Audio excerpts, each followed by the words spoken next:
Chapter 608. Distance? Strange repeated, and then nodded, indicating that he understood.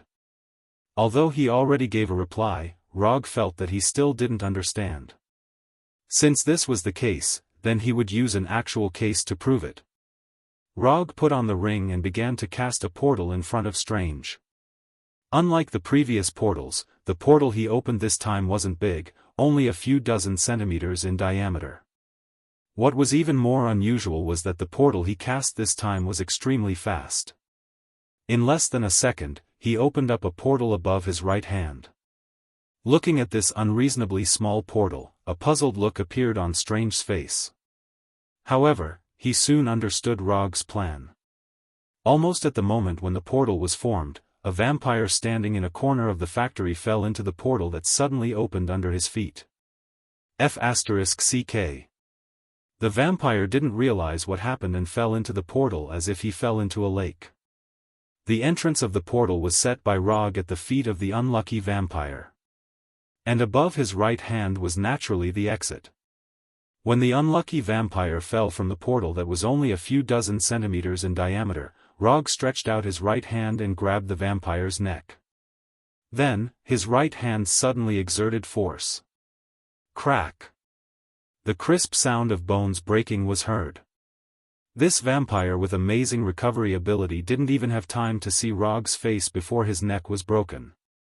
If this was a vampire with a noble title, then even if his neck was broken, he wouldn't die on the spot. The power of blood in his body was enough to repair the wound on his neck. Unfortunately, this vampire was just a newborn vampire, and the power of blood in his body was so weak that it was almost negligible. This is actually similar to the 3 vampires you use the portal to cut in half. The key is that the casting speed is fast enough, so fast that the target can't react in time. Your casting speed is not bad. Without increasing your casting speed, reducing the size of the portal can effectively reduce the time it takes to form. After throwing away the lifeless vampire in his hand like garbage, Rog turned his head and explained to Strange. Strange is someone who will become a supreme mage in the future. His magic talent is far above Rog's. But when it comes to killing, Rog is at least several levels higher than him. Although the vampire whose neck was broken by Rog was just a newborn vampire, Strange was still shocked by Rog's understatement. For some reason, in his view, the scene of Rog killing the vampire just now had an indescribable casual and natural flow, as if it was drinking water and eating. Is this the difference between a professional and a non-professional? Strange couldn't help but think. The use of the portal is far more than what the book said. If you're interested, you can study it yourself. Rog said as he walked inside the factory. At the same time, he was thinking about the next guidance. Very quickly, he came up with the next subject for Strange's guidance. I see that you're quite familiar with the magic light.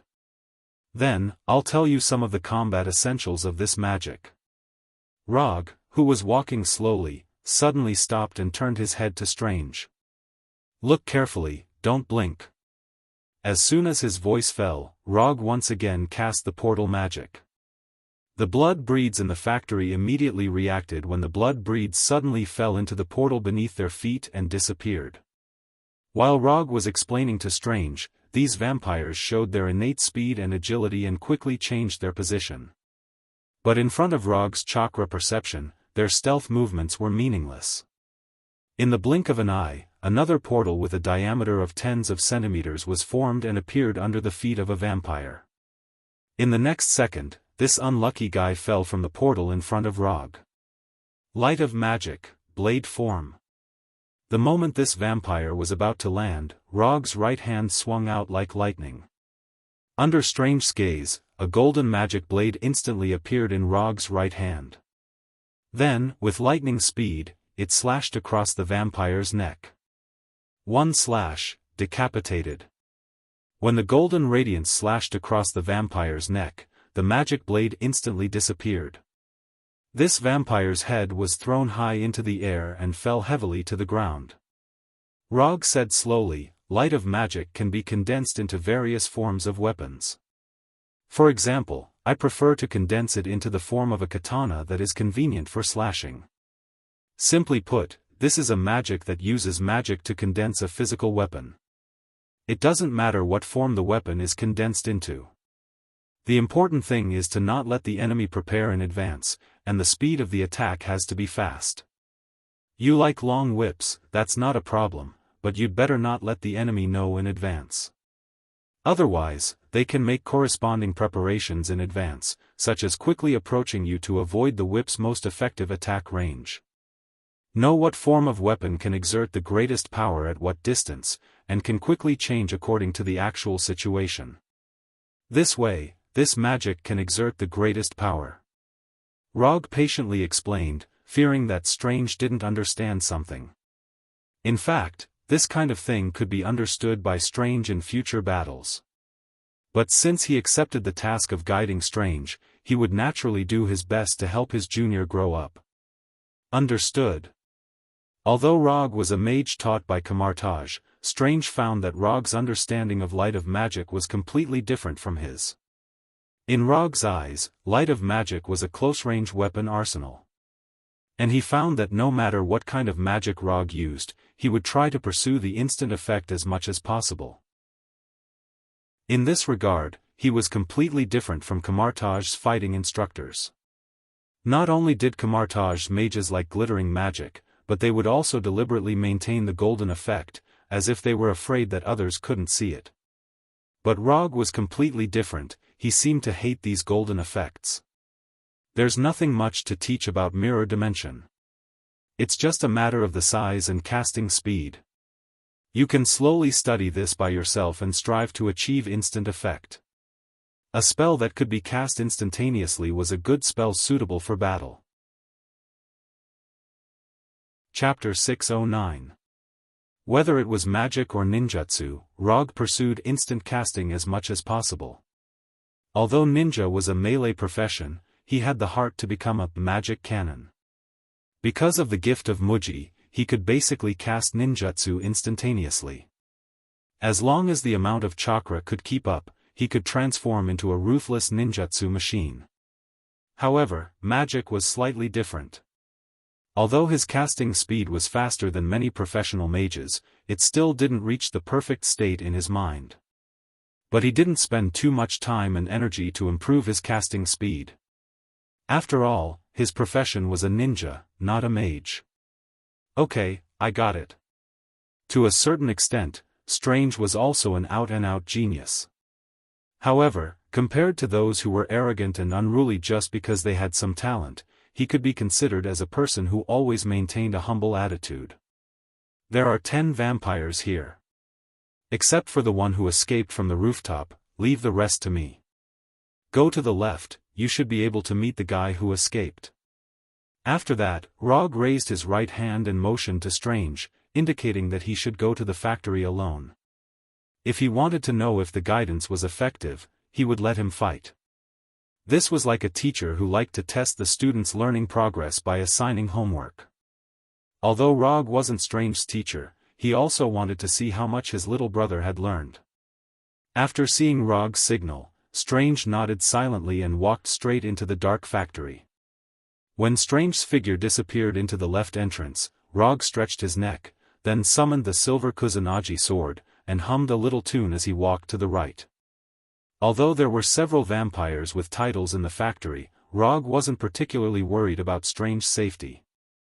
Not to mention that Strange had a certain ability to protect himself, the new artifact he just got today was enough to ensure that he wouldn't be instantly assassinated by the vampires. The hovering cloak was no ordinary magic item. If one were to evaluate it in terms of grade, it would be a genuine ancient divine artifact. Aside from flying and cooperating with its owner in battle, the hovering cloak also had powerful defensive capabilities. It could withstand most physical and magical attacks. In addition, it also had the ability to transform and shrink or extend at will. It could transform into normal clothes, such as a suit. If it weren't for the fact that the hovering cloak didn't approve of him, Strange wouldn't have gotten the chance to own this self-aware ancient divine artifact. Rog didn't tell Strange that Brandy Johnson wasn't the only one on the left side of the factory. There were also 3 blood breeds who were stronger than Brandy Johnson. 1 viscount and 2 barons. The 3 strongest blood breeds in the factory were now with Brandy Johnson. Rog deliberately concealed this point because he wanted to see how Strange would deal with this sudden situation. Although Ancient One asked him to guide Strange, he did not ask him to be Strange's nanny.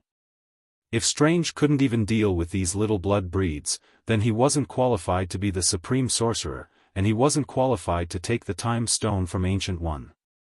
After entering the dark and turbid passage, Rog stopped and cast a ninjutsu that he rarely used. Ninjutsu, Mist Concealment Technique. As the chakra in his body began to flow, a thick mist quickly surged in the dark passage. As time passed, the mist became thicker and thicker, and spread out along the passage. When the thick mist seriously blocked the line of sight, Rog walked forward again. This time, he didn't hum a tune, didn't make any sound, and even the sound of his footsteps seemed to have completely disappeared. Who did that guy Brandy meet outside? I've never seen him so flustered. Who knows, I've never liked him. Didn't he just receive the embrace earlier than us? What's there to be arrogant about? Do you think he met someone from the Avengers? Wasn't the Avengers taught a lesson by the ancestor some time ago? Maybe he met those street vigilantes. The street vigilantes that these blood breeds spoke of were the vigilantes represented by Daredevil. Strictly speaking, Gwen was actually a vigilante. Although she had the strength to become a superhero, because she didn't participate in any major crisis, she wasn't a real superhero. While these vampires were whispering to each other, Logue, who was using a different kind of silent killing technique, silently appeared behind them and watched them complain about Brandy Johnson. Mist, Silent Killing Technique. This was the famous move of the Mist Ninja Zabuza, who was known as the Ghost Man. Chakra hit the whole body, and the purple chakra flow burst out like a ghost, and then through the fog produced by the Mist Concealment Technique, he hit his tracks and moved at high speed to assassinate the enemy in the fog. If he was in a good mood, he could also appear at the last moment for an ultimate kill. However, this assassination method belonged to Zabuza's silent killing technique, not Rog's silent killing technique. Rog borrowed some ideas from Zabuza's silent killing technique and made some improvements. For example, the effect of stealth in the fog was enhanced, and the high-speed movement assassination was adjusted to silent movement assassination.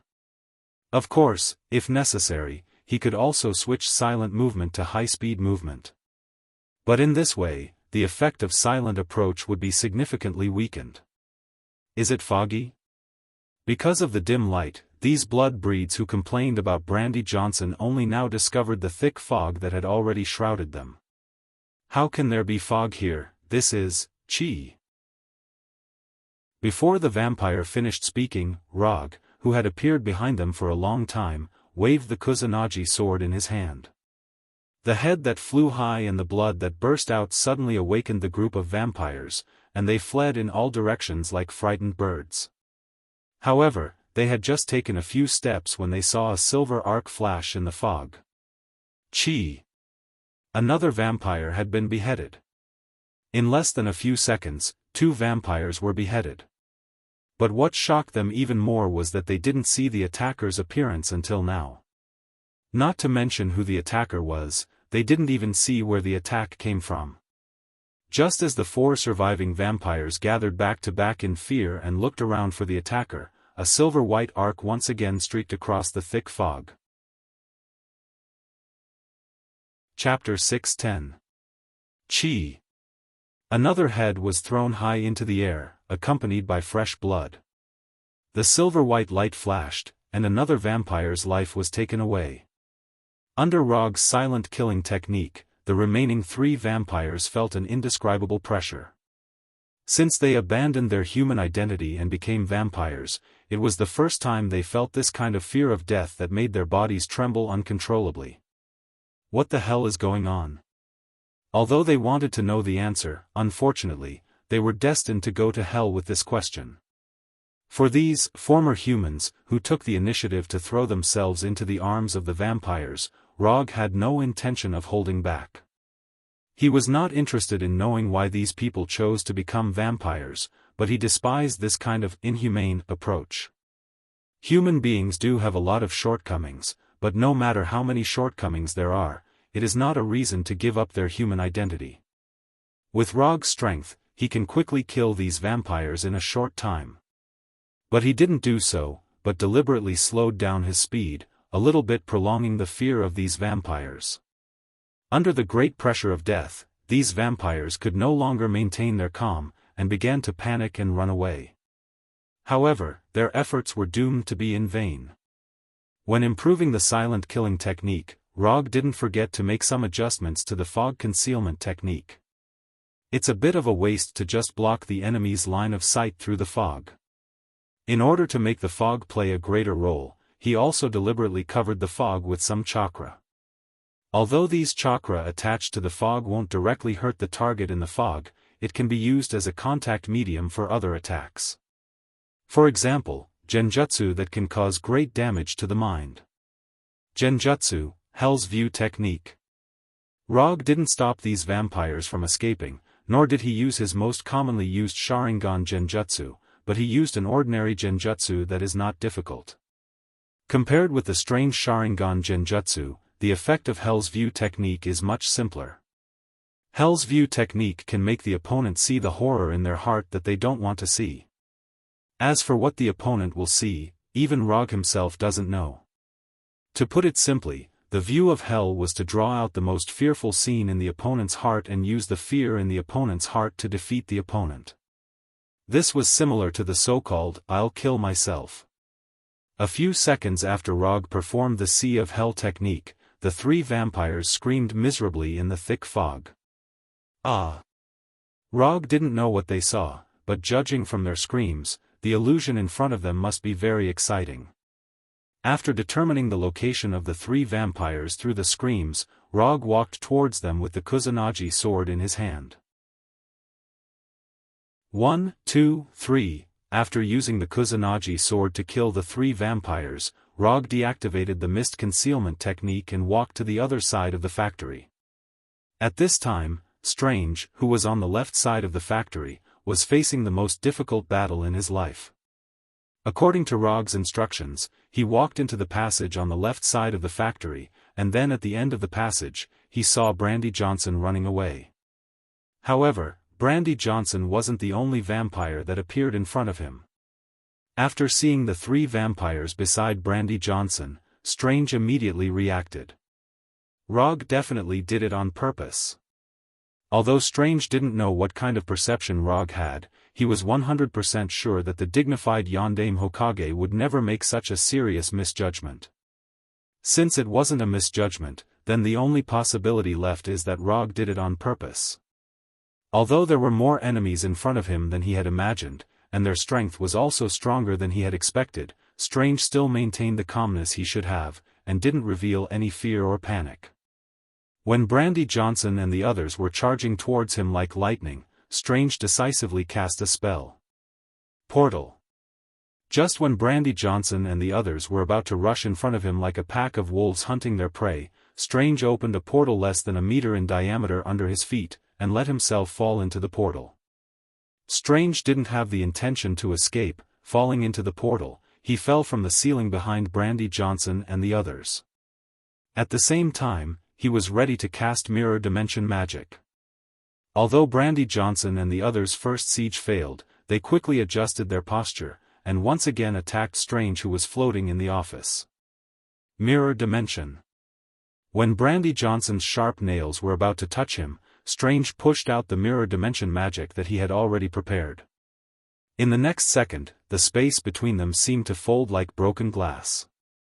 Brandy Johnson didn't have time to react, and under the influence of inertia, he rushed into the mirror dimension magic. After trapping Brandy Johnson in the mirror dimension magic, Strange's hands danced again. The magic whip shining with golden light instantly formed, and fiercely lashed at the remaining three vampires. First, trap Brandy Johnson, then attack the rest of the enemies. Strange's tactic wasn't wrong, but he neglected a small problem. Brandy Johnson, who was trapped by him, was the weakest vampire present. Just when the golden magic whip was about to hit the vampire in front of him, the vampire who looked to be in his 30s revealed a mysterious smile. Then, he instantly disappeared from strange sight. Shadow leap. Why was it that only with a noble title could one be truly recognized by the clan? The reason was simple, because only with a noble title could one truly learn the unique dark magic of the blood breeds. Using the power of shadows, the vampire who was supposed to be hit by the magic whip easily dodged Strange's attack, and appeared behind him in a flash. Corrosive Claw. The right claw with strong corrosive power fiercely attacked Strange's back. However, just when the right claw emitting traces of green light was about to hit Strange's back, the floating cloak automatically took the initiative to meet the claw-like right hand. The corrosive claw touched the floating cloak, and then, nothing happened. How was this possible? Chapter 6:11. A cloak that doesn't take the initiative to help its owner block attacks is not a good cloak. The hovering cloak proved with its actions what an excellent cloak is. When the hovering cloak took the initiative to wrap around the vampire behind Strange, Strange once again waved the magic whip in his hand and swung it at the other two vampires. Pa pa pa. Although Strange was a neurosurgeon before becoming a mage, it has to be said that his whip skills are very good. The only thing he wasn't sure about was whether he learned this whip technique from Kamartaj's fighting teacher or from some special professions. The magic whip in Strange's hand danced in the air, and the remaining two vampires were unable to get close to him. When Strange resisted the attacks of the two vampires by himself, Rog, who had already cleaned up the small fries, quietly came near him. However, he didn't participate in the battle, but like a spectator, he admired Strange's heroic figure. No one present, including Strange, noticed his arrival. Relying on the hovering cloak and the magic whip, Strange temporarily resisted the siege of these three vampires. But as time passed, especially when these vampires began to cast magic, the pressure on him increased.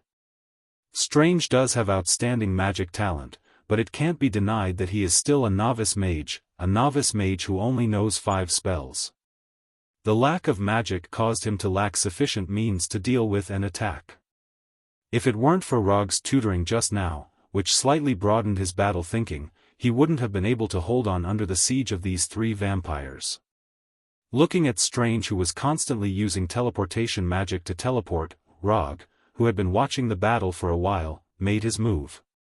Fire release, Great Fireball.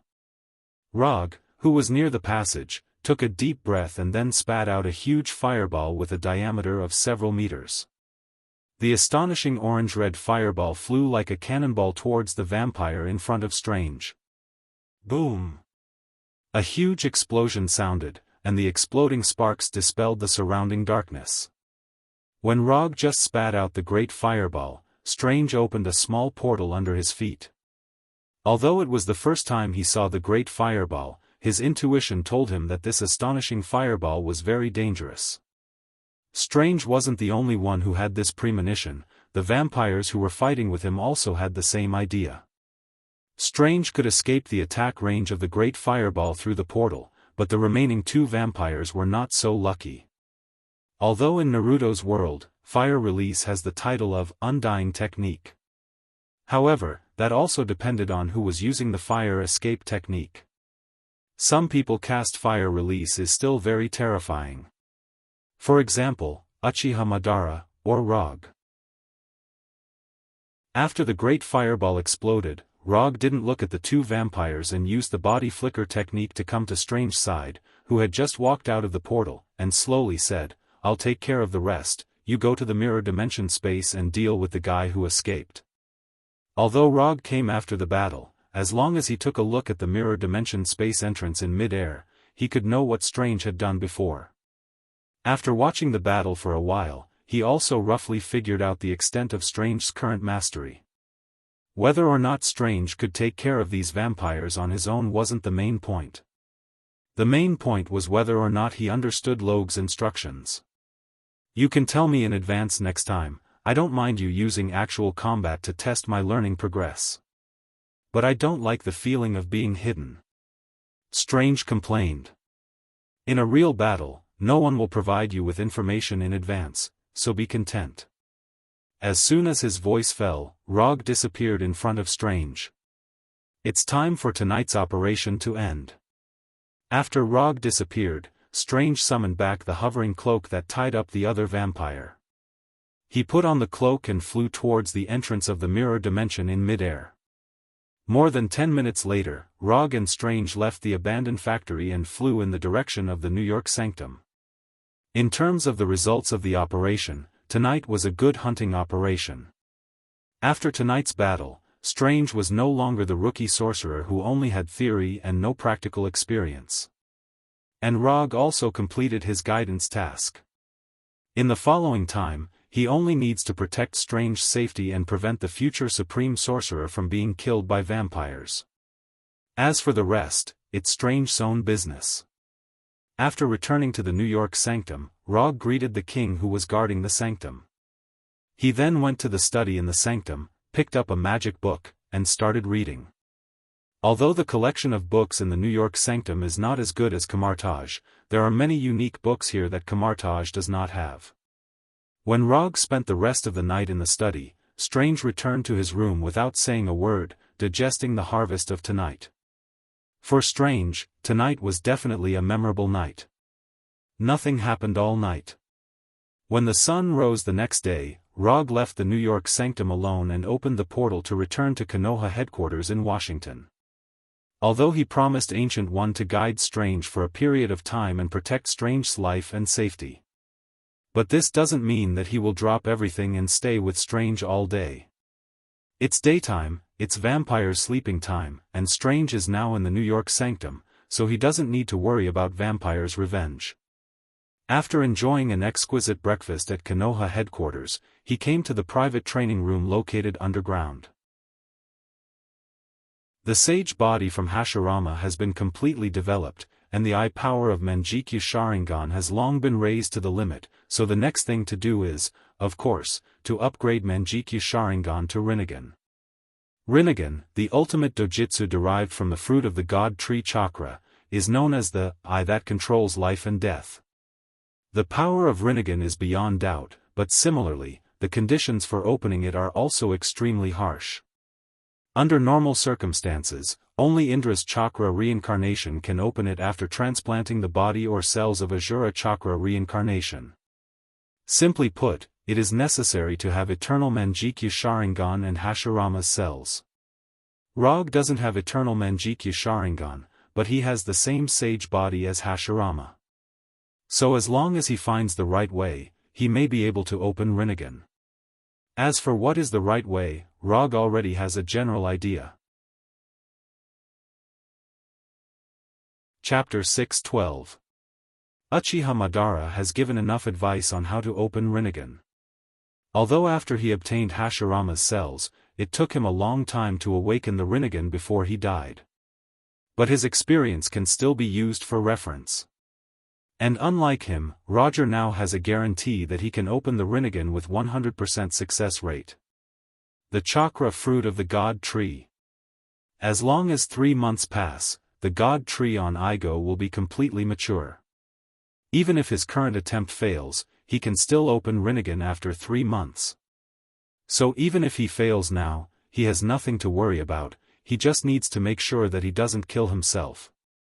After coming to the private training room located in the basement of Konoha's headquarters building, Rog stretched his limbs. Then, he opened the Hashiman Tanku. Moreover, he directly opened the 7th gate of the Hashiman Tanku. Hashiman Tanku, 7th gate of wonder, open. In an instant, a large amount of blue steam was emitted from his body, and the already amazing amount of chakra instantly skyrocketed. Although this sudden burst of blue steam is similar to the chakra coat he usually uses, it has nothing to do with chakra.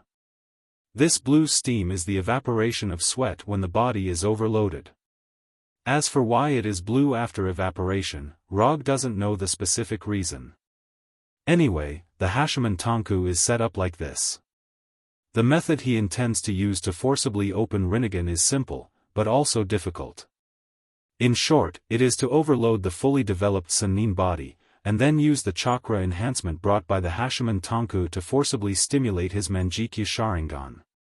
With the super recovery brought by the Sennin body, Rog doesn't need to worry about the sequelae of opening the seventh gate of wonder. Moreover, in this state of overloading the body, his Mangekyo Sharingan will also be stimulated to the limit. The opening of Rinnegan, in the final analysis, is the reappearance of the power of the Otsutsuki clan. Rikudo Sennin inherited the power of Otsutsuki Kagaya, so he was born with Rinnegan. The so-called Indra Chakra and Ajura Chakra were just a part of the Sage of the Six Paths power. Therefore, Rog intends to directly skip the link of Indra and Ajura Chakra. With the help of the chakra buff brought by the Hachiman Tonku, and the power of his Sage body and Mangekyo Sharingan, he will touch the level of the Sage of Six Paths. This kind of potential squeezing that was similar to Seed Explosion definitely had some risks.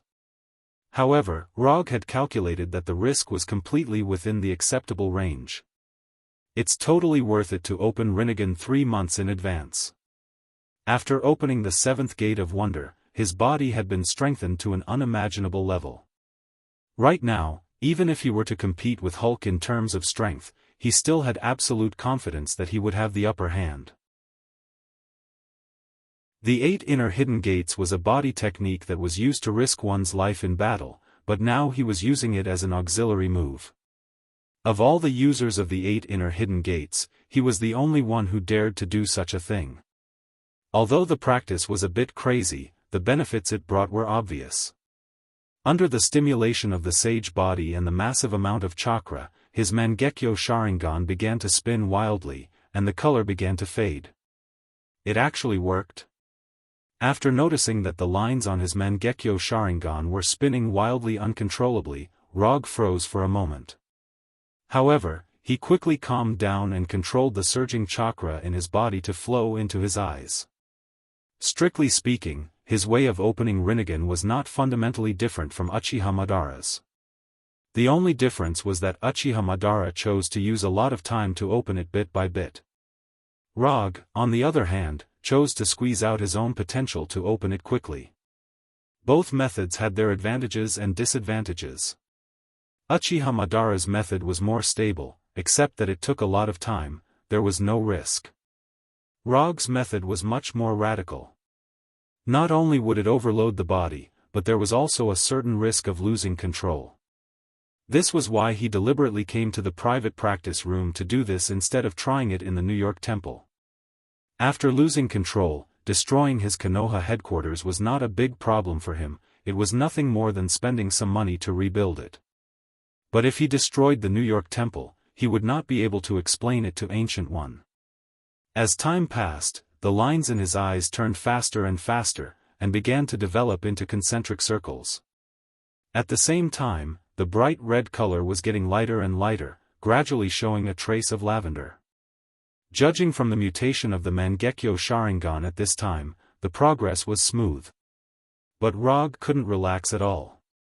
Even if the amount of chakra he had now surpassed that of Hashirama, the chakra in his body was gradually unable to keep up with the consumption. Do I have to open the 8th gate of death? This idea involuntarily emerged in Rog's mind. But he quickly gave up this crazy idea. Trying to open the Rinnegan didn't need to go to such a point. After thinking for a few seconds, he quickly made a decision. Give up opening both eyes at the same time and open one of them first. He decisively stopped the chakra rushing to the left eye of the Mangekyo and used all the chakra in his body to stimulate the right eye. Without the continuous stimulation of chakra, his left eye quickly returned to its normal appearance and changed back to the bright red form. At the same time, the color of his right eye was getting lighter and lighter. When the chakra in his body was about to reach the lowest warning line of life-threatening, the chakra in his body suddenly calmed down. The right eye, which had just madly devoured his chakra like a black hole, finally stopped and no longer consumed his chakra madly. Did he really succeed? Although he couldn't see what his right eye looked like at this time, Rog could be sure that he really succeeded. When he fought against Thanos on Titan, he used the reality gem to temporarily evolve himself into a Rinnegan. And at that time, he also had the right eye of Rinnegan. There's no mistake, this is the feeling. He slowly raised his right hand and pointed his palm at the steel door of the practice room. 10,000 Mammoth Tensei. With a thought, a terrifying gravitational force poured out of his palm and directly acted on the steel door more than 10 meters away. Boom! The steel door that was enough to withstand the bombardment of rockets was pulled out and quickly flew towards Rog under the effect of 10,000 Mammoth Tensei. When the steel door, which was nearly 10 centimeters long, came in front of him, he gently waved his right hand and threw the steel door flying at high speed to the side. This is the feeling. Rog lifted the seventh gate of wonder and smiled with satisfaction. Chapter 6:13. However, his smile only lasted for less than a second before it disappeared. After the seventh gate of wonder was lifted, an indescribable feeling of exhaustion flooded his body, almost making him unable to maintain a standing posture. Although he has the sage body, the Hashiman Tonku is a physical technique that consumes a lot of energy. After standing motionless for a few seconds, he controlled the little chakra left in his body and returned the flying thunder god to his room. Then, he went to the sofa in the living room and lay down regardless of his image. While lying on the sofa to recover his strength, he began to recall the relevant information about Shinra Tensei and Chibaku Tensei in his mind. After awakening the Manjikyu Sharingan, it will take the initiative to awaken the dojitsu that suits it. The Rinnegan also has similar characteristics. However, unlike the Manjikyu Sharingan that can only awaken one dojitsu, the awakening ability of the Rinnegan is not limited to a single eye. One Rinnegan or two Rinnegan can awaken three universal abilities. Shinra Tensei symbolizes repulsion, Wansho Tensei symbolizes gravity, and Chibaku Tensei symbolizes the ultimate control of gravity. At this time, although Rog only opened one Rinnegan, and it hasn't been long since he opened it. But at the moment when the Rinnegan opened, he knew that at this time, he can already skillfully use the three Rinnegan ninjutsu. This was different from when he was on Titan Star, where he had to rely on the power of the Gem of Reality to cast it. After all, the Rinnegan he had at that time was just a fake Rinnegan made by the Gem of Reality. After lying on the sofa with his eyes closed for more than 10 minutes, he slowly got up and walked to the bathroom.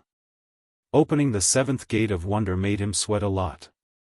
Although the sweat evaporated as soon as it came out, turning into blue steam, he still couldn't stand the feeling of sweating all over his body. More than half an hour later, after taking a comfortable hot bath and changing into clean clothes, he opened the portal and returned to the New York Temple. Strange's vampire experience mission is not over yet, and he also has the idea of finding a few vampires to practice his Rinnegan. What happened to your eyes? When he arrived at the cafeteria in the temple, Strange, who was eating a burger, looked up at him and asked in confusion.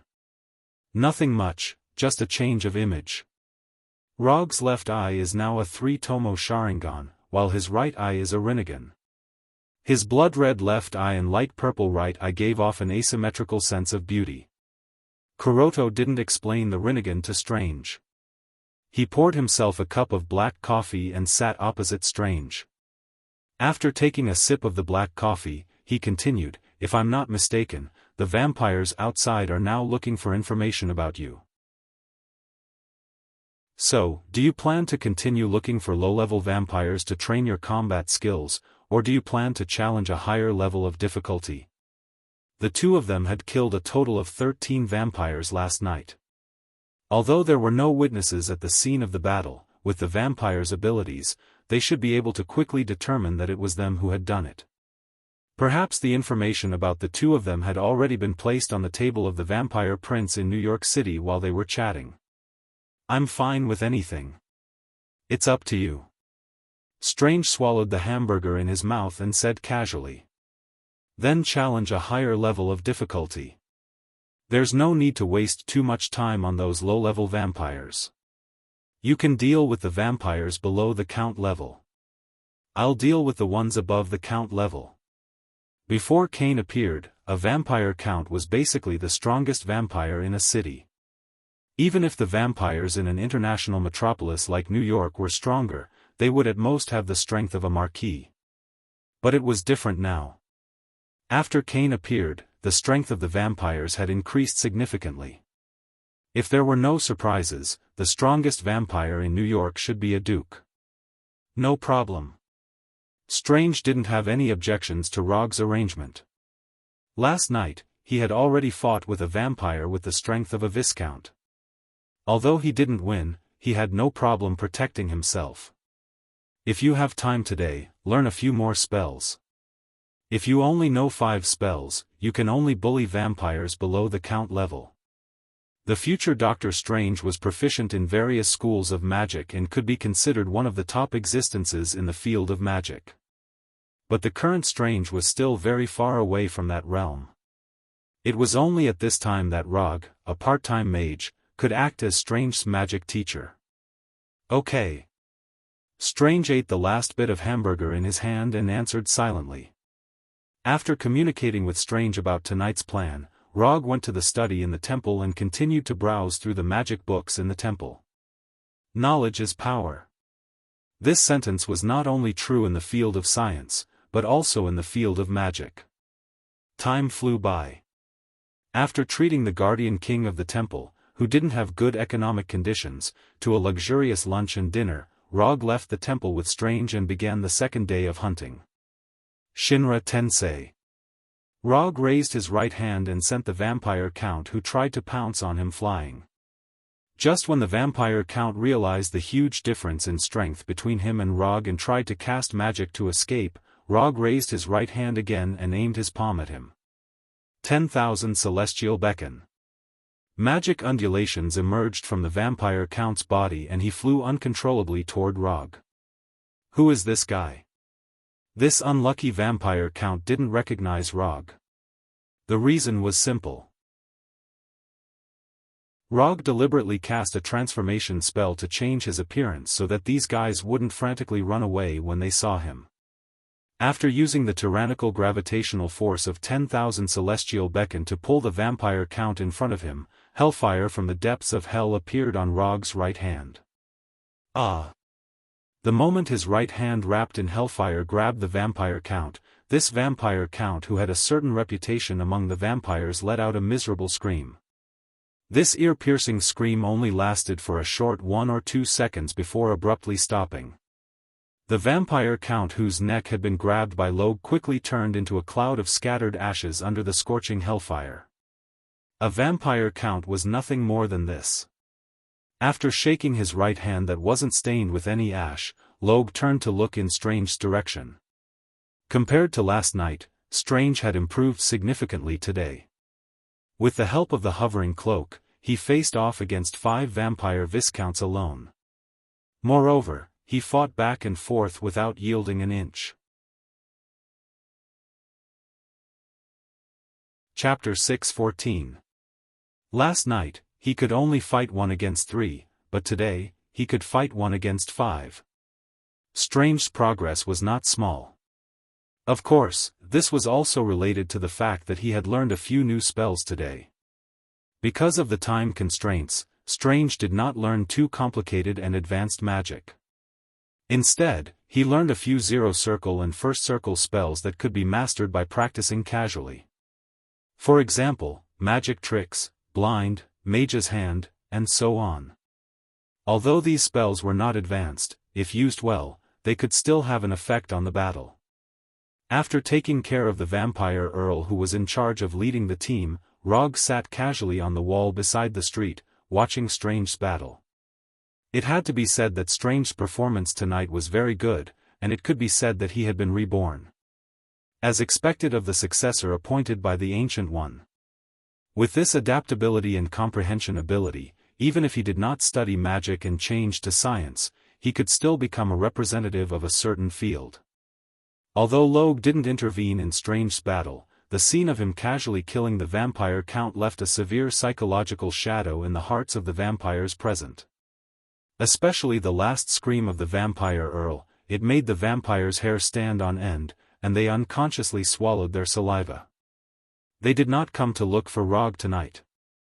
The reason why they met was purely because the place where they appeared was too close to the New York sanctum. Before they left the sanctum, Rog sensed their existence. After discovering that there was an earl among them, he decisively brought Strange over. It would be a waste not to eat the appetizer that was delivered to his door. Moreover, the strength of these vampires was just right for Strange, who had already experienced a battle. Under Rog's observation, Strange was getting more and more used to the fight. Magic missiles, paralysis, mage's hand, and other spells were thrown out one after another as if they did not cost magic power. For some reason, after seeing Strange's fighting style that already had some prototype of a magic cannon, he could not help but think of Loki, who was far away in Asgard. Speaking of which, he had not seen Loki for a long time. He did not know if the god of trickery, who had regained his freedom, had been doing well recently. Since he thought of Loki, he naturally thought of Thor and Hela. After thinking for a few seconds, he made a decision. Once Strange's mission was over, he would make a trip to Asgard and Warnerheim. The fruit of the tree of God will ripen in 3 months, and he has already opened one of his Rinnegan. Therefore, in the next 3 months, he didn't have anything particularly urgent to deal with. In that case, let's go to Asgard and Warnerheim, and bring Hinata along for a pleasant 2-person trip. Strange would never have thought that while he was fighting these vampires to the death, Logue was actually thinking about traveling to another planet. As time passed, Strange's cooperation with the hovering cloak became increasingly tacit. After casting a combination of teleportation gate, light of mana, blind, and magic missiles, Strange got rid of 3 vampires in one go and grasped the hope of victory in his hands. The count who led the team died, and 3 of his companions also died. Although the remaining 2 vampires tried their best to escape from the mirror dimension, their lives still ended in the mirror dimension that was parallel to the real world. When Strange called back the hovering cloak and adjusted his heartbeat by taking a deep breath, Rog, who was sitting on the wall, suddenly said, "Although your magic power level is very good, you should try to save some magic power in the future.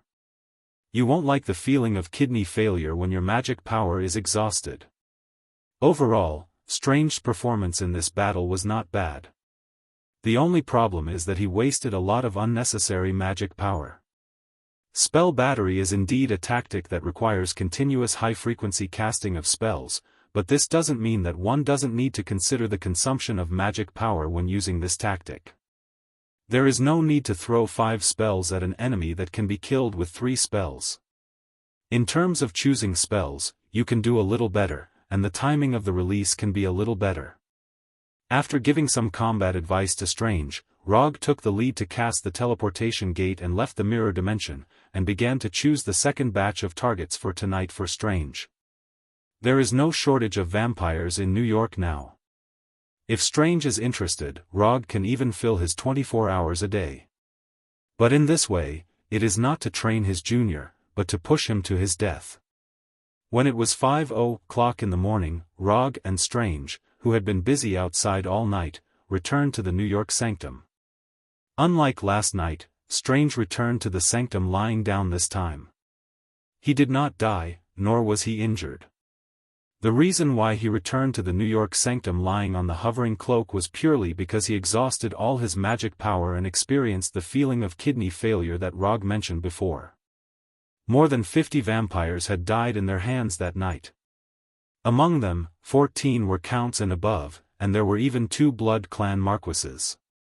Of course, these counts and marquises were all killed by Rog, and Strange dealt with vampires below the count rank.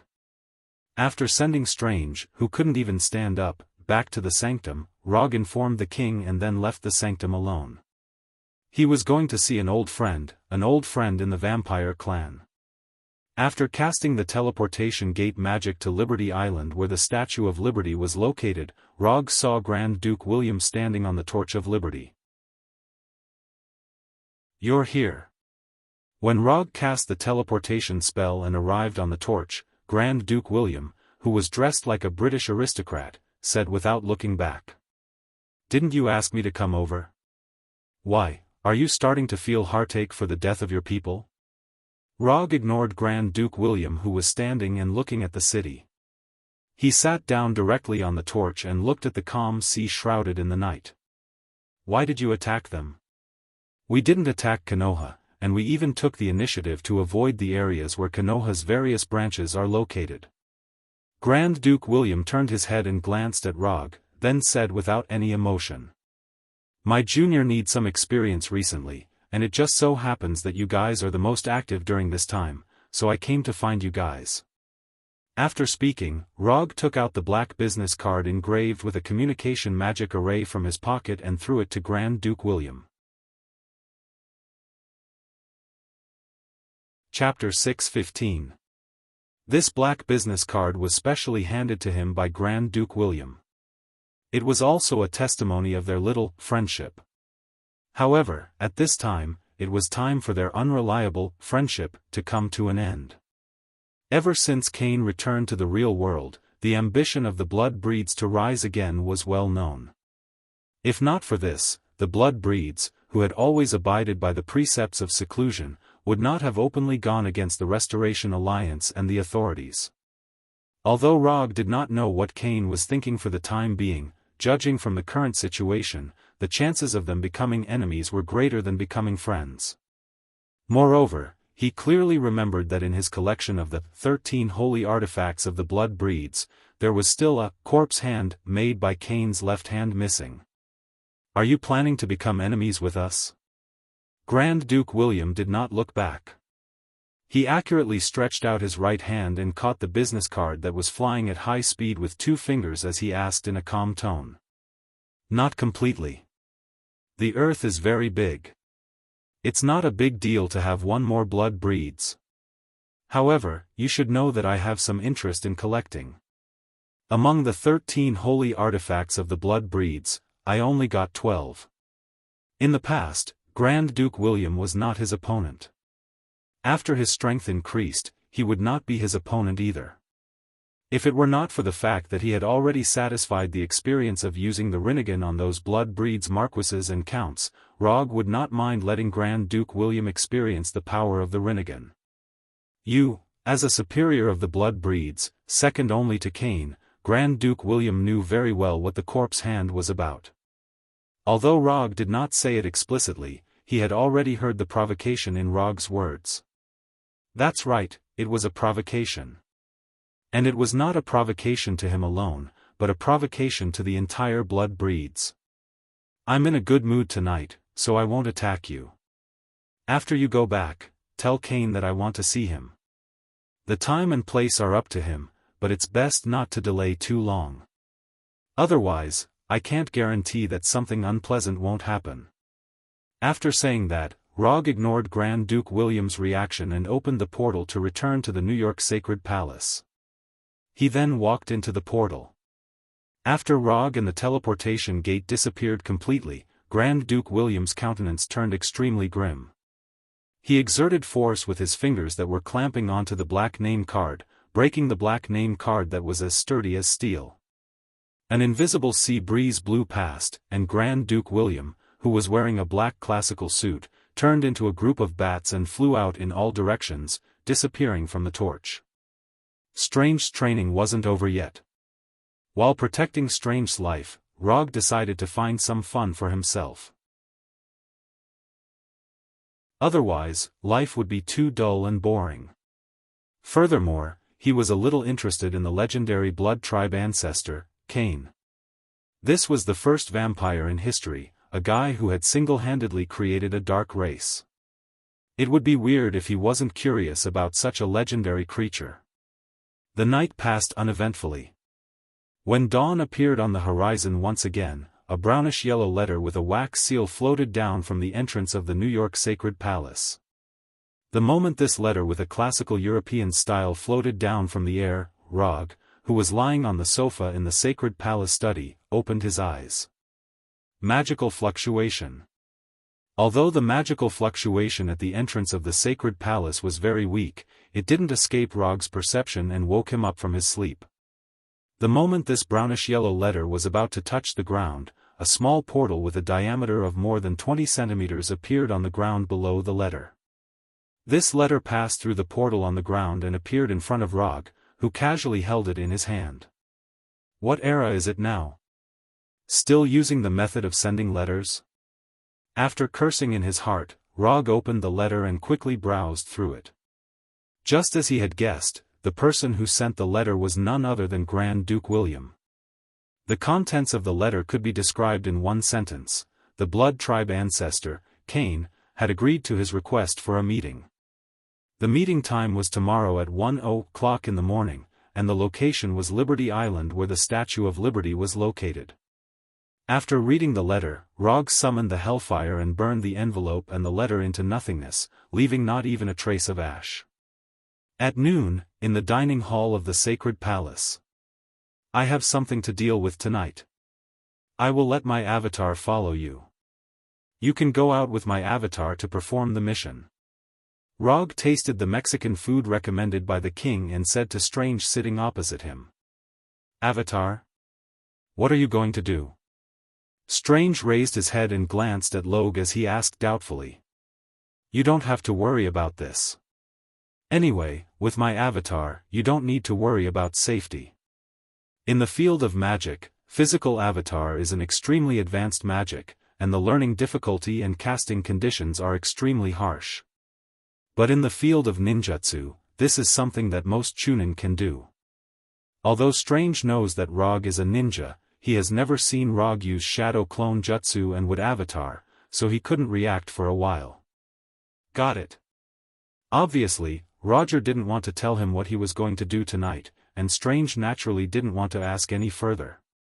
Since Rog said that there is no need to worry about safety with his avatar, then he will definitely not encounter a life-threatening emergency. On this point, Strange still trusts Rog. After all, Rog is not only his senior brother, but also Konoha's fourth Hokage. Night once again enveloped New York City, which was known as safe and sound. Strange left the New York sanctum with Logue's wood clone to continue his actual combat training and vampire hunting plan. When the needle of the huge grandfather clock in the study pointed to 1:00 in the morning, Rog put down the magic book in his hand and stretched his stiff neck. Then, he put on the hanging ring and created a portal that directly reached Free Island. Although he was going to see the legendary vampire ancestor Cain, he didn't prepare for any battle in advance. He was relaxed as if he was going to see an old friend that he hadn't seen for many years.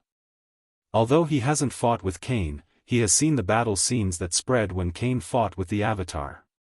Just looking at the strength that Cain showed at that time, Rog didn't think that Cain would have the strength to threaten his life. When he passed through the portal and arrived at the square in front of the Statue of Liberty, he saw the familiar Grand Duke William and Cain, the ancestor of the blood breeds. Chapter 6:16. Just by looking at his appearance, Grand Duke William, who was dressed in a classic black suit, held an exquisite cane, and had meticulously combed hair, looked more like the legendary blood-kindred ancestor than Cain. Compared to Grand Duke William, whose image and temperament were perfect, Cain's appearance was much more casual. He was wearing a pair of black pants and a white shirt with only the bottom few buttons buttoned. He had a head of casual black hair and a dark red windbreaker. "You are Rog?" While Rog was sizing up Cain, Cain was also sizing him up with a sleepy look and asked in a casual manner. "There shouldn't be anyone else who would come at this time other than me. Or have you sucked too much dirty blood and your brain is muddled?" Even though he was facing the so-called ancestor of the vampires, Rog was still as indifferent as ever. When he stepped out of the portal, he used Chakra's sensing ability to sense Cain. His life energy and blood power were both astonishing, far surpassing that of ordinary vampires like Grand Duke William. Apart from that, Rog also sensed an ancient aura that could not be hidden from him, as well as a faint holy aura. It was normal for Cain to have an ancient aura. After all, he was an old monster who had lived for who knew how many years. It was not particularly strange for him to have such an ancient aura. The strange thing was that there was an extremely weak holy aura on him that had not been completely removed. Rog was not unfamiliar with this holy aura. He had sensed the same holy aura on the fragment of Dr. Doom's true cross, as well as in the gate of heaven that he and Doom had jointly summoned. But the problem was that this holy aura that originated from heaven should not appear on a dark race like Cain. Rog had always been skeptical about the claim that Cain was a descendant of Adam and Eve. Or rather, he did not believe in the so-called God-created humans at all. He was more willing to believe in the legend of Nuwa-created humans than the legend of God-created humans. In his opinion, Cain should be a lucky person who had somehow obtained extraordinary powers in ancient times. However, he was different from other extraordinaires. The supernatural power in his invisibility had changed his life form and continued this special life form, or rather, infected others, thus leading to the birth of the dark race known as the vampires. However, no matter how Cain was born, the holy aura should not have appeared on his body. The holy aura that originated from heaven was completely incompatible with the power of blood, the source of the blood clan's power. If the holy aura on Cain's body was left behind by a holy attack, then with Cain's strength, it would not be difficult to get rid of the holy aura. If he couldn't get rid of the divine aura, he wouldn't be standing here right now. There was no such thing as internal injuries in the battle between divine power and the power of darkness. There were only two outcomes for dark creatures that were attacked by divine power, life or death. The presence of holy aura in the bodies of dark creatures for a short period of time could be because they had just suffered a holy attack and had yet to fully recover. But the current Cain didn't look like he had just suffered a holy attack. If Rog didn't guess wrong, the holy aura on Cain's body had been on him for a long time, and it even showed signs of merging with his own aura.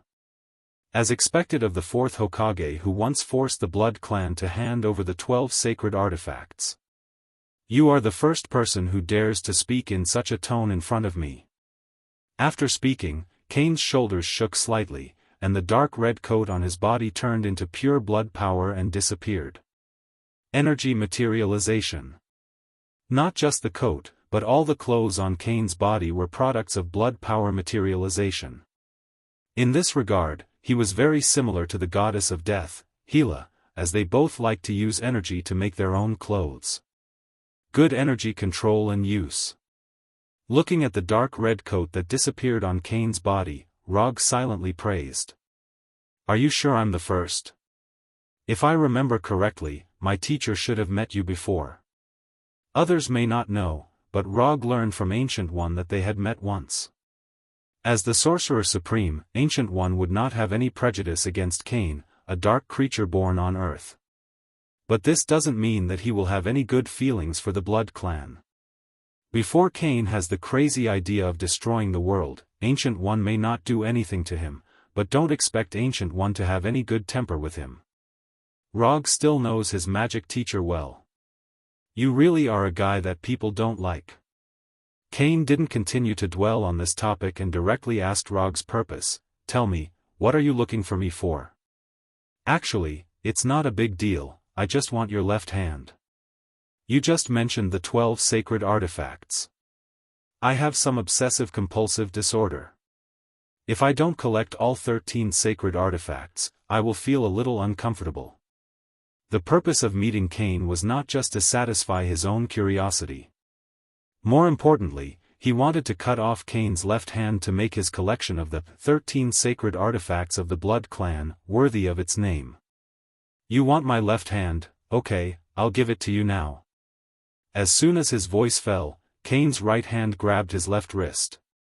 Then, his right hand suddenly exerted force and violently tore off his left hand. Don't you want my left hand? I'll give it to you now. With that, Cain threw his left hand, which was still dripping with blood, to Rog at will, as if it was not his own left hand, but an insignificant piece of garbage. Shinra Tensei. The moment Cain threw his left hand, Rog directly launched Shinra Tensei and bounced Cain's left hand flying towards him. Under the terrifying repulsive force of Shinra Tensei, Cain's left hand flew back like a cannonball and hit the base of the Statue of Liberty. Boom! The moment Cain's left hand touched the base, a terrifying explosion like that of an intercontinental missile rang out, blasting a huge crack in the base of the Statue of Liberty. The shock wave generated by the explosion swept past Kane, Rog, and the others like a hurricane, rustling their clothes. You already have strength that far surpasses ordinary people, so there's no need to play these little tricks. It will only lower your status as the ancestor of the Blood Clan. Kane seemed to be very amiable as he handed his left hand to Rog. But in reality, the left hand he threw out was just a fake materialized by the power of blood. Whether it was the left hand or the dripping blood, it was just a product of the materialized power of blood. Chapter 6:17. On the surface, Kane pulled off his left hand and threw it to Rog. But in fact, Kane threw a blood bomb disguised as his left hand to him. Rog noticed this for the first time, so he used Shinra Tensei to bounce the left hand back. You are more vigilant than I thought. However, this is far from enough. As soon as his voice fell, Kane's figure disappeared from Rog's sight and appeared in front of him in a flash. Almost at the moment when the figure reappeared, Kane's right hand grabbed Rog's neck like a sharp blade. Bang! Kane's right hand grabbed Rog's neck and broke his neck as easily as breaking a branch. However, the death scene that Kane imagined did not happen. Rog turned into a cloud of smoke and dissipated in front of him. Is that so? You're even more reckless than I thought. Kane's speed is indeed not slow, far beyond the limit that can be captured by the human eye. But it's a pity that he is now facing Roger, who has Sharingan and Rinnegan. After Kane appeared in front of him like teleportation, Rog first used Sharingan to cast a genjutsu that only had a misleading effect on Kane. Then, under Kane's eyes, he replaced himself with a shadow clone, making Kane mistakenly think that the attack was him himself. The moment the shadow clone turned into smoke with a bang, Kane realized that something was wrong. However, it was too late. In the blind spot behind him, Rog rushed out of his shadow like a ghost, and his right hand wrapped in blue lightning pierced through Kane's body like a sharp blade. Raitun, Raikiri.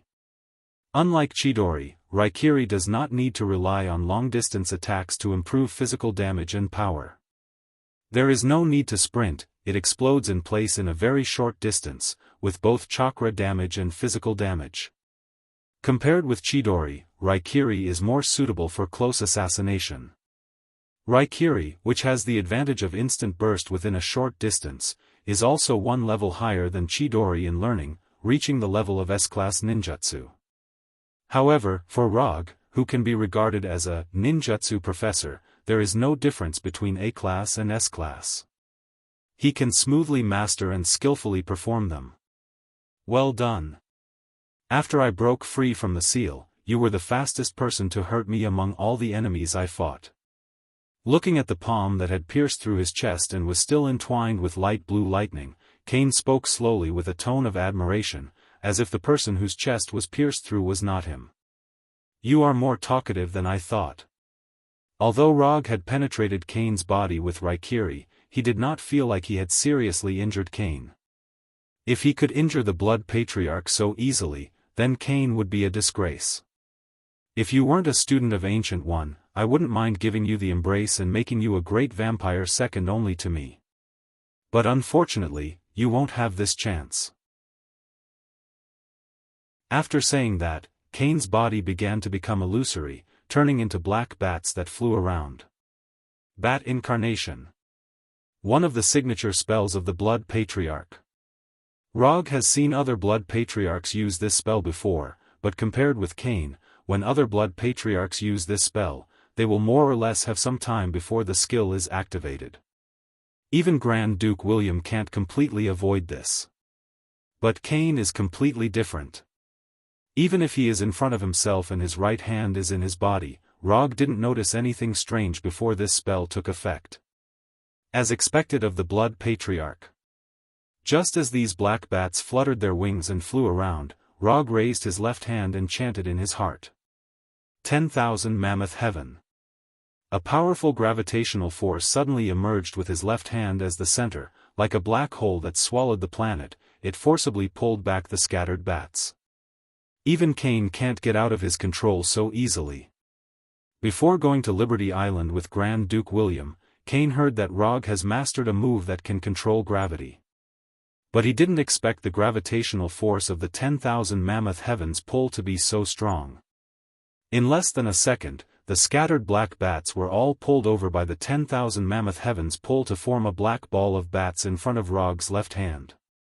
Although Rog can't find Cain's real body in this group of bats in a short time, as long as he can attract all the black bats, even if he can't distinguish where Cain's real body is, it won't affect his next attack.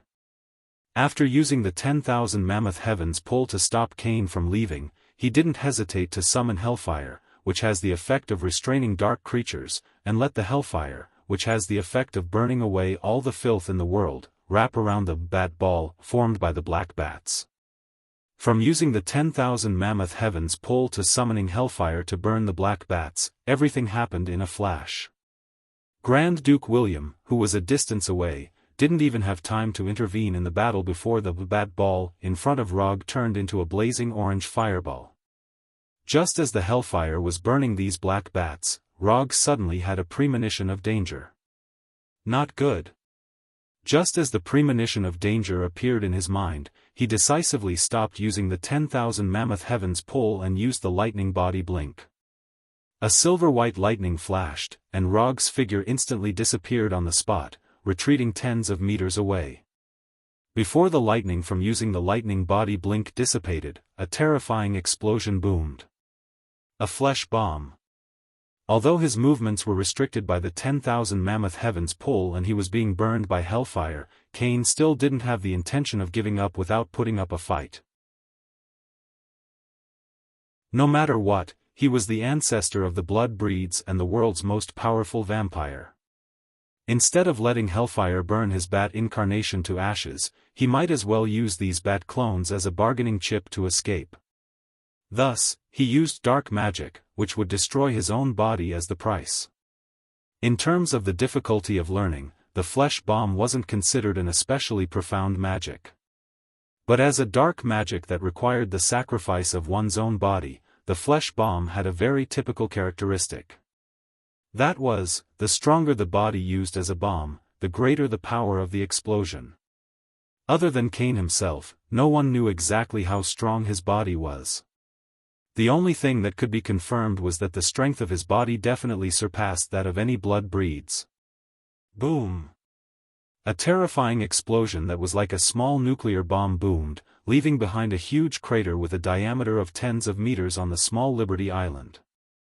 The shockwave from the explosion was like a hurricane that struck every corner of Liberty Island, uprooting all the trees on the island and causing the damaged Statue of Liberty to shake violently. Chapter 6:18. The Statue of Liberty won't collapse, will it? In the face of the explosive impact of the flesh bomb, the first thought that came to Rog's mind was not how powerful the flesh bomb was, but whether the Statue of Liberty would collapse. He had seen a lot of explosions that were stronger than the flesh bomb, so the flesh bomb that Cain used at this time did not surprise him too much. In other words, if Cain, the ancestor of the vampires, did not have this ability, he would be surprised. In terms of strength, Cain had also reached the level of a heavenly father. However, compared with Thanos, who was a top-level existence among the heavenly fathers, Cain still had a big gap. After using the chakra coat to resist the shock wave of the explosion, Rog turned his attention back to Cain, who was in the center of the explosion crater. Compared to before, Cain's posture at this time looked a lot more decadent, and his hair, which was already messy, now looked like he had not washed it for a week. In addition to the change in his image, Cain's aura had also changed a lot. Now, Cain was unreservedly releasing the powerful aura of the ancestor of the vampires, and a fog-like dark red energy emerged from his body. This dark red fog was none other than the power of blood, the source of power of the vampires. Compared with other vampires, the power of blood in Cain's body was so rich that it was close to the point of substance, and it had even reached the point where it could affect the real world. With Kane's strength, it was not difficult to completely control the power of blood in his body so that the power of blood did not show any abnormalities. However, he did not do so at this time. Instead, he showed his power of blood in a provocative way. Kane was serious.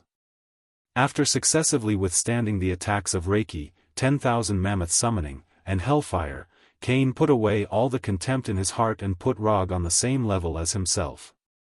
When Rog looked at Kane, who had become serious, Kane did not hesitate and raised his hand to launch a few instant magic attacks.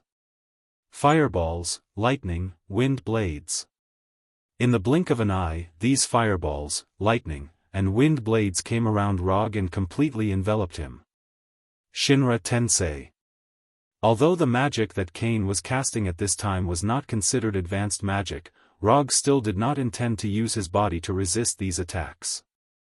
The incoming fireballs and wind blades were forcefully deflected. The lightning that fell from the sky also changed its trajectory under the effect of Shinra Tensei, landing on the ground more than 10 meters away from him. Lightning Chakra Mode. After using Shinra Tensei to deflect Kane's attack, Rog controlled the chakra in his body and entered the Raiton Chakra mode. He turned the chakra coat that was wrapped around his body into a Raiton armor that was surrounded by thunder and lightning that could completely activate his body. The next second, he turned into a bolt of blue lightning and charged straight at Kane. Kane was indeed very strong, but it was not to the point where he needed to go all out as soon as he appeared. In the early stages of the battle, he did not mind having a hand-to-hand fight with Kane. He wanted to see if Kane's blood body was stronger, or if his immortal body was stronger. Looking at Rog who was charging straight at him, Kane immediately understood what he was planning to do. Then, a few more instantaneous spells were cast. Thunderfall, Earth Spear, Blood Blade, and other spells appeared one after another. Although Kane's spellcasting speed was fast, Rog in the Raiton Chakra mode was even faster. These spells could not keep up with his speed at all and missed one by one. In the blink of an eye, Rog was in front of Kane. Body Arts, Monstrous Strength. With Rog's current physical fitness, a casual punch from him would have an effect that was not weaker than Monstrous Strength. But this did not affect his intention to continue increasing his strength. No one would complain about having too much strength, especially in a hand-to-hand fight. When Rog used a speed that was comparable to the lightning body blink to close the distance between himself and Kane, Kane was forced to engage in a hand-to-hand fight with him. Boom! Rog's right fist hit Kane's chest that had been completely restored. The collision between the fist and the chest burst out with a low roar like a war drum. Despite Kane's appearance of excessive drinking and women, his physical strength was far beyond that of ordinary creatures. Although his physical strength could not be compared with the abnormal Thanos, he was not weaker than the Hulk Abomination and the other tank-type units, and was even stronger. Since you want to fight, then I'll fight with you. After resisting Rog's monstrous strength punch with his chest, a perverted smile appeared on Kane's face, and his right claw, which was sharper than a sharp blade, directly grabbed Rog. Soft Fist Technique 8 trigrams 64 palms. After blocking Kane's fierce claw with his left hand, Rog, without opening the Byakugan, displayed the soft fist that could cause serious damage to the enemy's meridians and internal organs. Except for the abnormal Thanos, Rog had not found a second person who could completely ignore the effect of the soft fist. Although Kane's physical strength was not bad, it did not look like it could ignore the power of the soft fist. When Rog's hands appeared with the soft fist chakra, Kane realized that something was wrong. However, at this time, it was too late for him to carry out any defense or evasion. Although the 64 palms of the 8 trigrams was a little more complicated than ordinary physical techniques, it took more time. But as long as the first few palms could be successfully hit, the enemy would have a hard-hit effect like in the game, and the next dozens of palms would get a short uninterrupted time to perform. Of course, this so-called hard-hit effect would not be too long, usually only 1 or 2 seconds. Therefore, if he wanted to complete the 64 palms of the 8 trigrams in a short time, the speed of his palms must not be too slow. Among all his combat attributes, Rog was most satisfied with his speed attribute. Whether it was movement speed or attack speed, it had always been the focus of his training. 8 palms, 16 palms, 32 palms. Taking advantage of the time when Cain could not resist and could not move, Rog used his hand speed far beyond that of ordinary people to finish the first 32 palms and hit the soft fist chakra into Cain's body. Although he did not use the Byakugan to specifically observe the flow of the blood power in Cain's body, Rog was not worried about the final effect of the 64 palms of the 8 trigrams. Although the blood breed and human beings were two different races, the body structure of the blood breed was very similar to that of human beings. This also meant that the internal organs of the blood breed and human beings were similar in terms of the position and movement principle. Although the 64 palms of the 8 trigrams had the effect of sealing the target's energy flow, what Rog wanted at this time was not to seal the flow of Cain's blood power, but to cause internal damage to Cain's body. 64 palms. After finishing all 64 palms, Rog did not stop there, but used a move that once left a deep impression on Grand Duke William. 8 trigrams Mountain Break.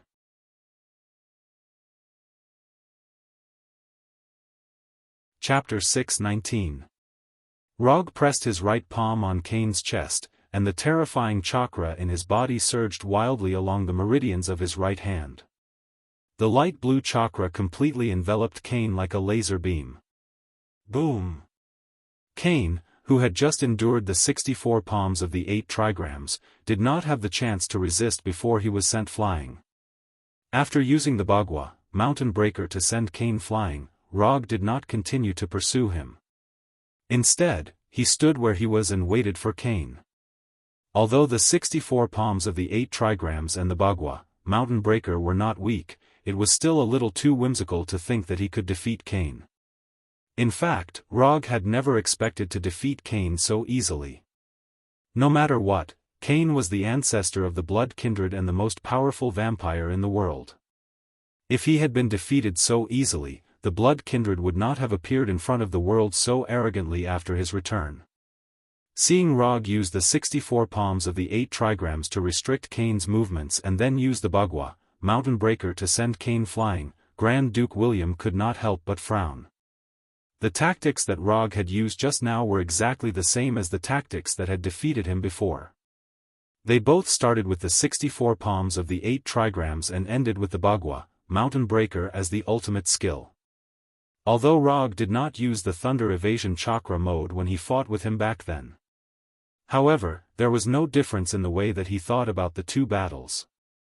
Until now, Grand Duke William still clearly remembered the pain that he had felt after being sent flying by the Bagua, mountain breaker. That was the most profound and painful lesson in his life.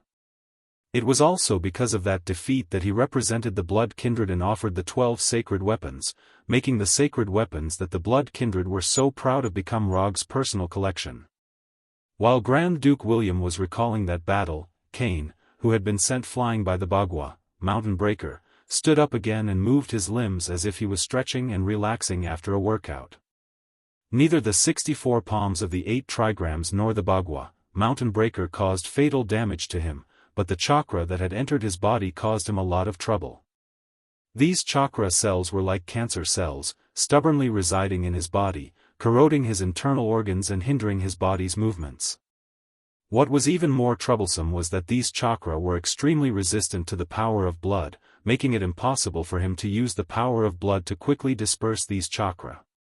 After dispersing the chakra in his body so that it would not affect his normal activities, Cain ignored the remaining chakra and allowed it to stay in his body. With his body's regenerative ability, the remaining chakra would be cleared out sooner or later.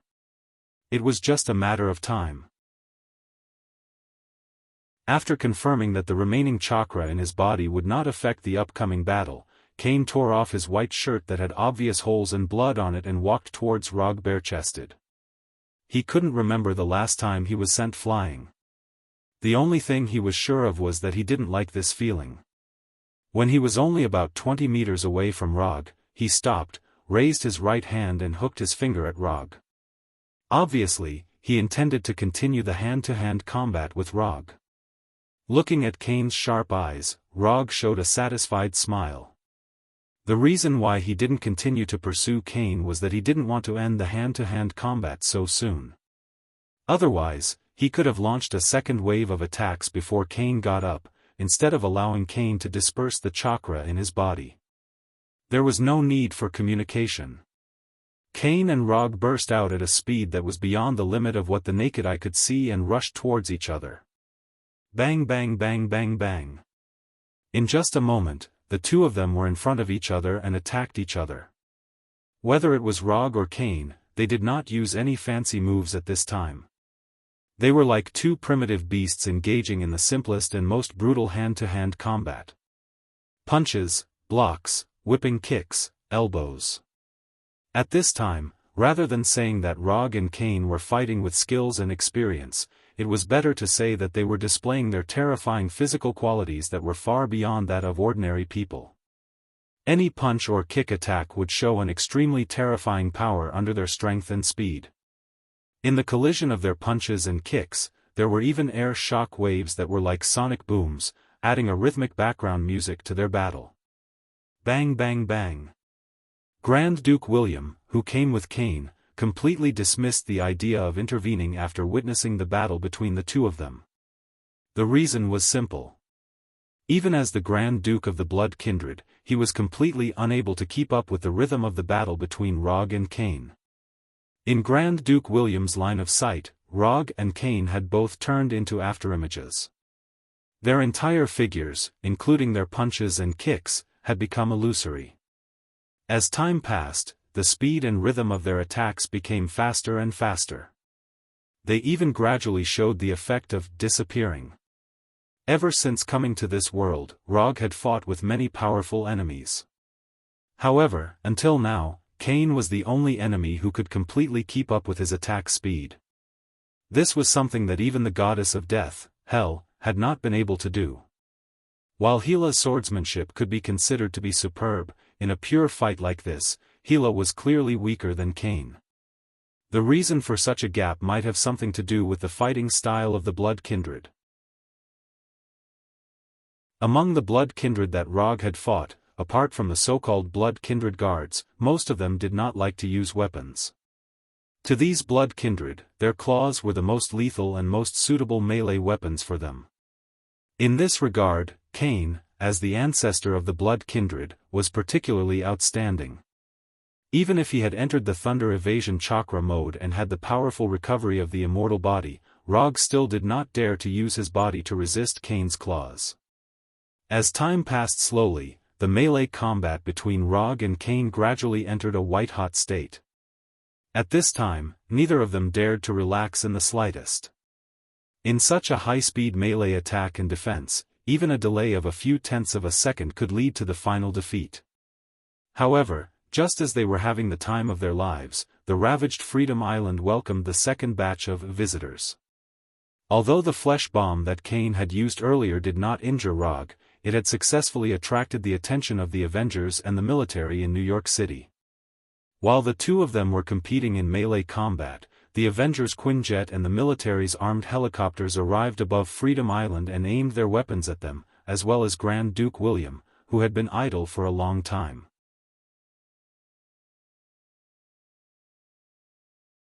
Chapter 620.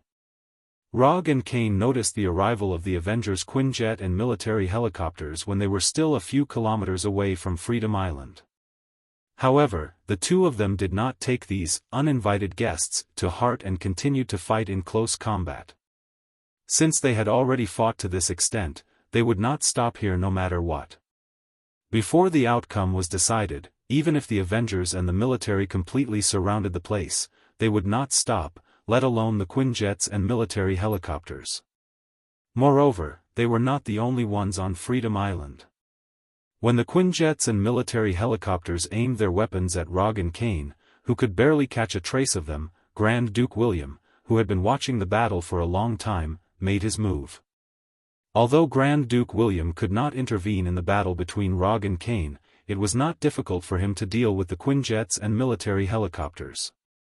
The Quinjets and military helicopters hovering above Freedom Island did not even have time to fire before Grand Duke William launched a magic attack first. Grand Duke William casually raised his right hand that was holding his cane, and a dark thundercloud that completely covered Freedom Island quickly appeared in the calm night sky, making the already dim night even darker. When the thundercloud rolled and gathered into a ball, 5 to 6 10-meter-wide tornadoes surged out of the thundercloud, attacking the Quinjets and military helicopters like giant pythons that were hunting for their prey. Although Grand Duke William did not know why Kane insisted on fighting Rog in close combat, he knew very well that if he let others disturb the battle between the two of them, his ancestor would be very unhappy. Once Kane was unhappy, the consequences would be severe. Therefore, even if Kane did not give him any instructions, he did not dare to let the Quinjets and military helicopters fire. The giant tornadoes that descended from the sky forced the Avengers' Quinjets and military helicopters to continuously retreat, driving them out of the area where Freedom Island was located. Before Kane returned to the modern world, Grand Duke William could not cast such high-level magic so casually. However, after Kane broke free from the seal, as long as the conditions for casting magic were not too harsh, he could basically cast it casually. After using the tornado to chase away the Quinjet fighters and military helicopters, Grand Duke William did not stop what he was doing. He continued to mobilize the power of blood in his body. Just using a tornado to chase away the Avengers and the military was far from enough. In order to give Kane an undisturbed combat environment, Grand Duke William cast a barrier spell that he rarely used. Vampire Magic, Blood Cage. A basketball-sized bright red ball of light appeared between Grand Duke William's hands. Then, he pushed the ball of light that was shining with a demonic red light towards the sky.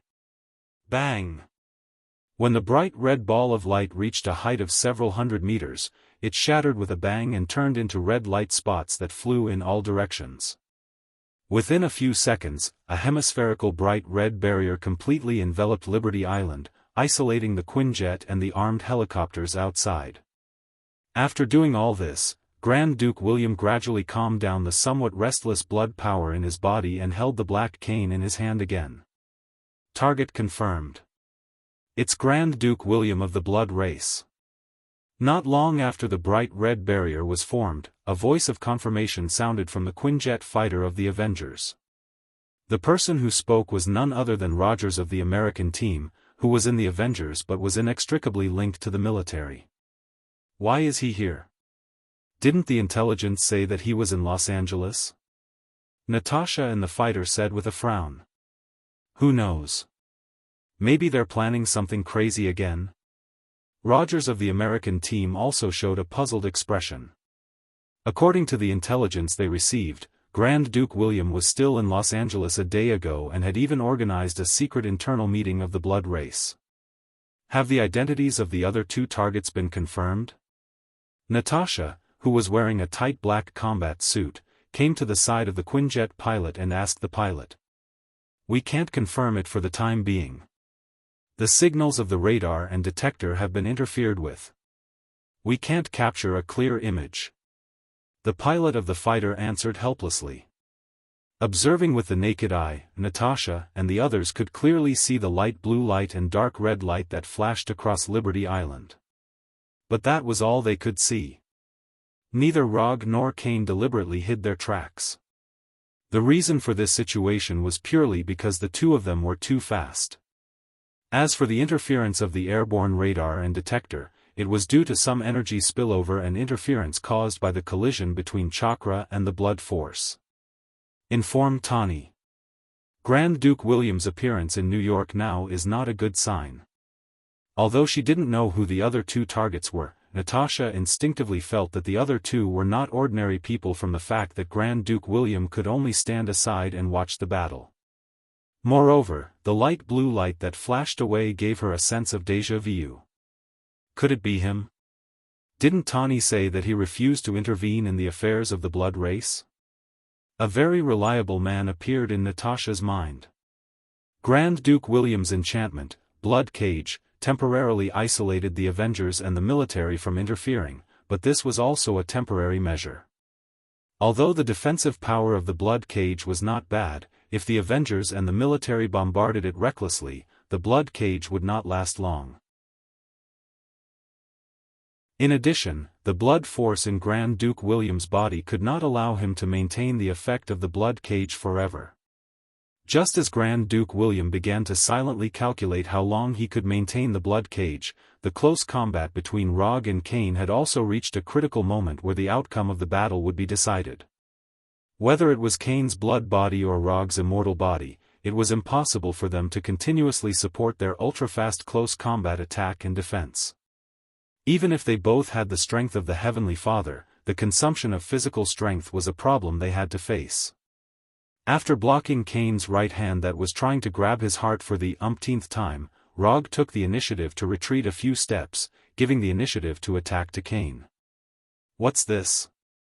Cain never thought that Rog would give up the initiative to attack at this time. Although he did not know what Rog was planning, he did not intend to give up this opportunity. After this fight, he had thoroughly experienced how difficult it was to deal with Rog in the field of close combat. Among all the enemies he had fought, Rog was the only one who made him feel the pressure of death in close combat. This was something that the battle angels of heaven had not been able to do.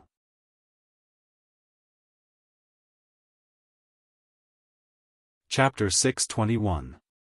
Although he was emotional, Cain didn't hesitate in his actions. After fighting for so long, this was the first time he took the initiative in the battle.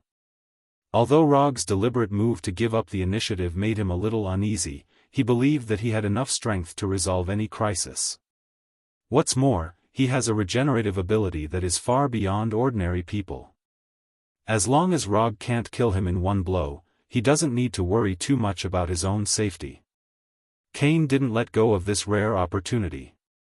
His fingernails were as sharp as blades as his hands attacked Rog's throat and heart.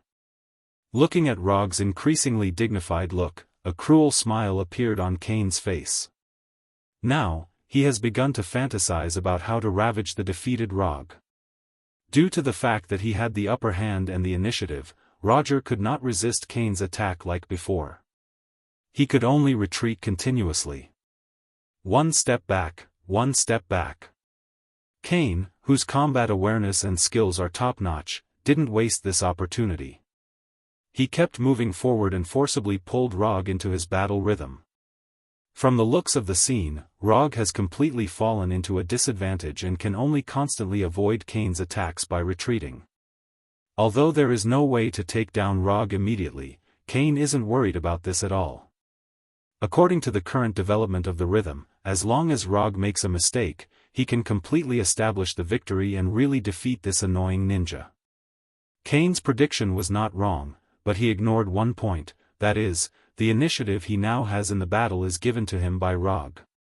As an experienced ninja, Rog certainly knows what it means to give up the initiative, but he still did it. The reason is simple, because only by giving the initiative to Cain and tilting the scales of victory to his side, he will ignore his real purpose. As Cain's blade-like claws continued to swipe around him, Rog's mind remained calm and silently calculated the time. 10 seconds, 5 seconds, 3 seconds, in less than 10 seconds, Cain had launched hundreds of attacks, forcing Rog to retreat dozens of meters. However, all of this was within his calculations. 2 seconds. After dodging Cain's beast-like claws once again, Rog retreated a few more meters. Cain did not give him a chance to pull away. He immediately pressed forward and continued to maintain an attacking distance of less than a meter. 1 second. After counting down to the last second in his heart, Rog stopped all his movements, as if he had completely given up on resisting. He stood still and let Cain attack him. Had he completely given up? Cain immediately noticed Rog's abnormality, but his attack did not hesitate at all. He continued to attack Rog's vital points. The moment his right hand was about to touch Rog's chest, Cain's instinctive sense of danger suddenly emerged in his mind. Not good. There was a problem. His physical instincts were frantically reminding him to retreat, but Cain eventually chose to follow his heart and tried to completely defeat Rog. However, just when his right hand was only a few millimeters away from Rog, he instantly disappeared in front of Rog and flashed dozens of meters away. What was going on? At this time, Cain still maintained his attack on Rog's chest, but his face was full of surprise. Judging from the position, he should have chosen to flash back on his own initiative. However, Cain was 100% sure that it was not him who did it. Teleportation? Or space folding? Several thoughts flashed through Cain's mind in an instant, but soon, he realized that things were not as simple as he thought. To be precise, he did not know what had happened at all. He was certain that Rog definitely did not have time to cast magic in the high-speed close-range attack and defense just now. If Rog could cast magic under his nose under such circumstances, then he would be too incompetent. What on earth did you do? Cain stood in place and thought for a few seconds, then asked Rog, who was dozens of meters away, with a face full of vigilance. If you want to know, you have to come over. Rog replied with a smile, then slowly raised his right hand under Cain's gaze and hooked his finger at him. At this time, although Cain had been fully alert, the moment Rog hooked his finger, he once again flashed and disappeared, suddenly appearing in front of Rog. You lost. Looking at Cain, who was only about a meter away from him, Rog said with a casual expression. What on earth did you do? Cain frowned, and his tone became cold. However, just as he finished speaking, his whole body disappeared again and appeared more than 10 meters behind Rog. I already told you, you lost. Rog turned to face Cain and said with an extremely certain tone. Damn it! What the hell is going on? In the field of magic, Cain was also one of the top existences. The blood breed magic developed according to the characteristics of the power of blood was superb and unique. But at this time, he was completely confused. There were no magical fluctuations, no traces of casting, and even the spatial fluctuations that spatial magic must have. This is not magic, this is definitely not magic. What Rog used at this time was indeed not magic, but ninjutsu, a ninjutsu that he had not given up on practicing since he came to this world. The Flying Thor technique. This was one of the rookie rewards given to him by the system. In the beginning, he could only use the most basic Flying Thor, which was to imprint the Flying Thor technique on a fixed target, and then use the positioning technique to perform spatial movement. After a long time, he became more and more proficient in the Flying Thor, and finally mastered the Flying Thor, second stage, which could perform spatial movement and attack by locking the movement state of the movement. The Flying Thor slash that he once used on Thanos was actually an attack method of the Flying Thor, second stage. According to common sense, after mastering the Flying Thor to this level, he could completely put his energy into other ninjutsu. But he did not do so. Instead, he kept thinking about how to continue to improve the Flying Thor. Finally, after spending a lot of brain cells and testing, he developed the third stage of the Flying Thor. Flying Thor, third stage. The reason why Cain had this inexplicable flash was one of the effects of the Flying Thor, third stage. And this was why he was so sure that Cain had lost. Because once the Flying Thor, third stage was successfully used, it could be said to be unbeatable.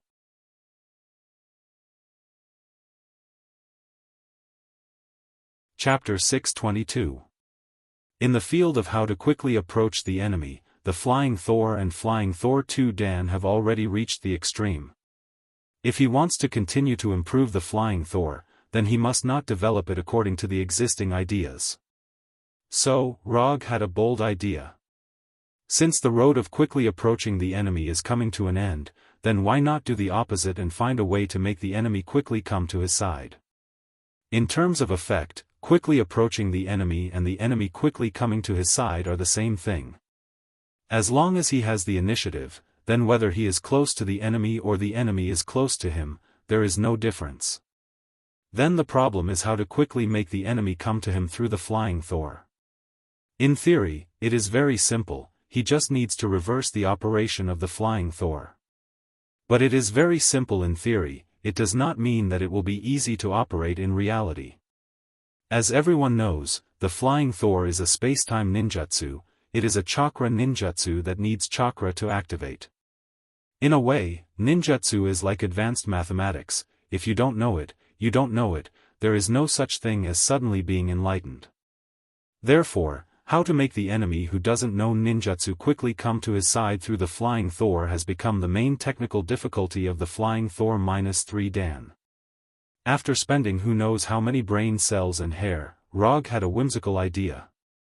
Since the enemy can't fly Thor, then I will take the initiative to flying Thunder God through the enemy's body.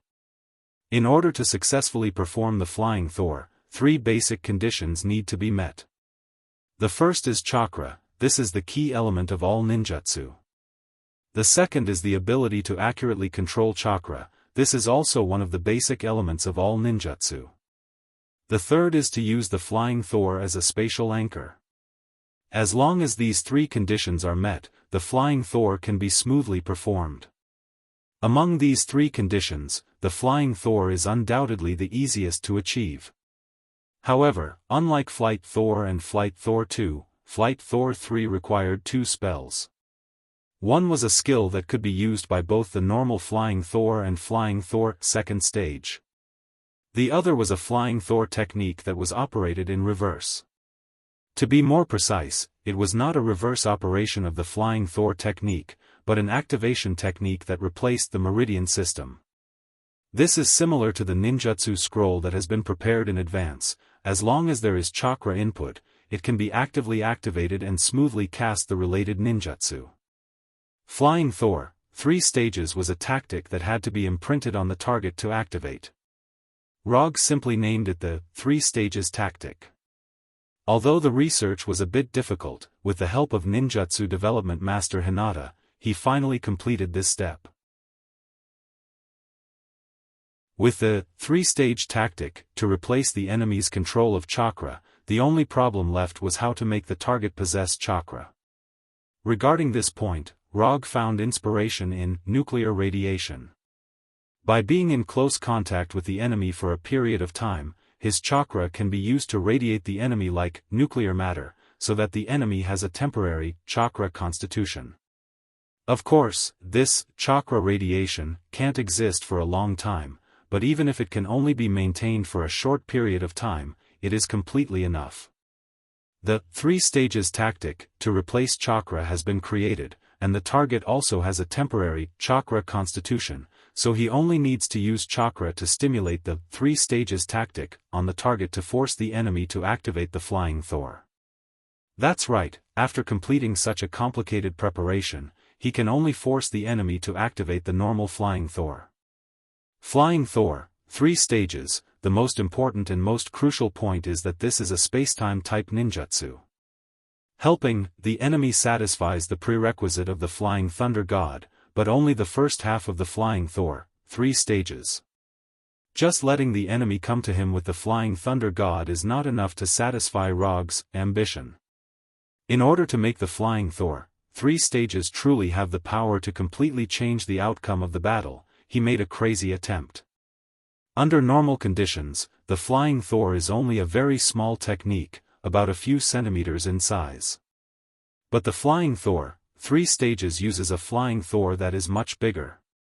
As for how big it will be, it depends on the actual needs of the battle. For example, the Flying Thor, 3 stages that Rog is using now, the Flying Thor used for spatial positioning is bigger than the Freedom Island under his feet.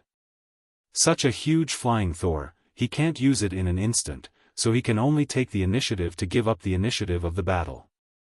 In this way, he can not only paralyze Kane, but also buy enough time for himself. The countdown just now was the countdown to the deployment of the Flying Thor. As for the 2 tasks of chakra radiation and 3 stages, he quietly completed them when he was fighting with Kane. Although he has some persistence in close combat, he is not so persistent that he has to fight in close combat. To put it simply, his action of wanting to win in close combat with Kane was fake. Everything was fake. Everything was just to complete the preparation work of the Flying Thor, 3 stages. Of course, when he was completing these preparations, he also solved the problem of letting Cain have chakra. Strictly speaking, it was not letting Cain have chakra, but just preparing the chakra for him to use the 3 stages. Cain may not have realized until now that the thunder release chakra mode that Rog is now activating is overflowing with energy. The overflowing chakra is not the energy that spilled out because of the intense battle, as Cain and Natasha thought, but the chakra that Rog intentionally released into the air. Although this chakra seems to have completely escaped his control, in reality, this chakra is still under his control. Now, the entire Freedom Island is filled with chakra that is under his control. And this chakra is the key to activating the 3 stages. By activating the 3 stages, on Cain's invisibility, Rog can force him to appear anywhere he wants with the Flying Thunder God. Even if he now holds the Kusanagi sword in front of him, Cain can only obediently bump into it.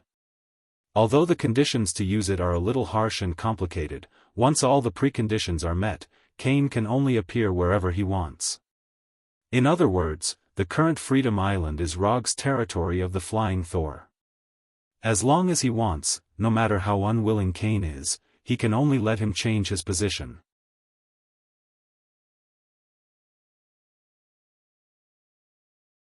Chapter 623. What on earth have you done? Cain's face was gloomy as he spoke to Rog in a cold tone. Why won't you accept reality? I'll say it for the last time, you've lost. Rog ignored Cain's anger and said with a calm expression on his face. Unless Cain could change his body right under his nose, he would not have any hope of winning this battle. Cain wanted to continue speaking, but after thinking about the completely incomprehensible space transfer just now, he finally shut his mouth. Although he did not know what Rog had done, he had to admit that he had fallen into an absolute disadvantage. Alright, we've been fighting for so long, it's time to end it. After saying that, Rog summoned the Kusanagi sword and waved it around. The moment he summoned the Kusanagi sword, Cain was fully alert and even prepared to release magic at any time. But it turned out that regardless of whether he was prepared or not, he could not change his ending. In just a moment, he once again flashed in front of Rog and let his heart collide with the tip of the Kusanagi sword. Pfft! The moment his heart was pierced by the Kusanagi sword, Cain uncontrollably spat out a mouthful of blood. This blood, which contained a strong power of blood, splashed in front of Rog, but was blocked by the chakra coat that came with the Raiton chakra mode, and did not stain Rog's body at all. For an ordinary creature, having his heart pierced in an instant was definitely a fatal blow. But to Cain, having his heart pierced through was more of an insult than anything else. With his physique, even if his head was chopped off, it would not be a big deal at all, let alone having his heart pierced. Unless his origin was directly damaged by the divine power, all physical injuries were nothing to him. The injury to his heart was not fatal, but this sword left an extremely deep psychological injury to Cain. After turning from a human into a vampire, this was the first time he had encountered an attack that he could not understand at all and could not block. This kind of psychological blow was even more serious than when he was besieged by heaven. This is impossible. This is absolutely impossible. Cain, the ancestor of the vampires, began to break down. Although Rog did not know what Cain was thinking, he did not care about it and once again launched the Flying Thor third Dan. Cain, who had his heart pierced by the Kusanagi sword, disappeared instantly. In the next second, Cain, who had already broken down, crashed into Grand Duke William like a meteor, and the two rolled more than 10 meters out of control. After sending Grand Duke William flying, Cain did not even have the time to get up before his figure disappeared once again. At the same time, Roger, who was dozens of meters away, raised his right hand and swung his Kusanagi sword. The moment he swung his Kusanagi sword, there was nothing in front of him. The moment the Kusanagi sword fell, Cain appeared in front of it. The sharp Kusanagi sword sliced through Cain's right hand without any hesitation, cutting it off completely. But for Cain, all this was far from over. Before his right hand, which was cut off by the Kusanagi sword, fell to the ground, he flashed to the barrier of the blood cage and used his body to feel the power of the blood cage. He did not try to defend himself when he hit the blood cage. It was as if he was completely desperate and let himself hit the blood cage. He had just tried it, and this passive flash on his body was not just a means of space transfer. At the moment when he was forced to move, the power of blood in his body would be seriously disturbed, cutting off the possibility of him using the power of blood to cast magic. As for using the power of blood to repair his injured body, he did not even think about it. No matter how much he recovered, he would not be able to get rid of this strange, flash state. Recovering his body would only make Logue more happy with his attacks. He lost, he really lost. Although he did not know how he lost, he could only helplessly accept the reality now. Not long after he hit the blood cage, he flashed again and disappeared. Just like the previous few times, he was forced to flash in front of Rog again. Just as Cain resigned himself to fate and waited for Rog to attack him, Rog abnormally stopped attacking. I think we can talk about the problem of your left hand now. He was definitely going to win, but Rog had no intention of killing Cain. Strictly speaking, there was no unresolvable hatred between him and Cain. Apart from the fact that he led the werewolves to kill some vampires and took away the 12 sacred artifacts of the blood breeds, he and the blood breeds were completely separate. As for the harm that the blood breeds had caused to the American people during this period of time, it had nothing to do with him. I am not an American, and I have no feelings or obligations to this country. More importantly, he was a merciful ninja. Killing was just a means to achieve his goal, and it was not where his pleasure lay. If you want it, just take it. After glancing at Rog, Cain decisively raised his left hand and motioned for Rog to cut it off and take it away. There's no hurry. I want to know. It is said that the sacred artifact, Corpse Hand, hides the secret of the world. I want to know what this secret is. A look of curiosity appeared on Rog's face. After obtaining the 12 sacred artifacts of the blood breeds, he tested the power of these 12 collectibles. All in all, although some of the 12 saint artifacts were exaggerated, most of them were in line with the truth. For example, the sacred artifact, Blood Key, which was said to be able to open the door to hell, could indeed open a dimensional portal to hell. As he did not have a good relationship with the Lord of Hell, Mephisto, he did not really go through the portal. He only sent a shadow clone to take a look. As it turned out, on the other side of the dimensional portal, it was indeed hell that he had been to twice before. As for the sacred artifact, Illusion Mirror, which was said to be able to see the past of the blood owner, and the sacred artifact, Punishment Axe, which could increase the strength of the axe wielder by dozens of times, the effects were seriously exaggerated. Although the introduction of these 12 sacred artifacts was mixed, it still did not stop him from being curious about the sacred artifact, Corpse Hand. Or rather, he was curious about the so-called secret of the world in Corpse Hand. You really want to know? After hearing Rog's question, Cain suddenly revealed a strange smile and said in a terrifying tone. Of course. Rog gave a definite answer. Since you want to know, I'll tell you. But if you die because of this secret, I won't be responsible.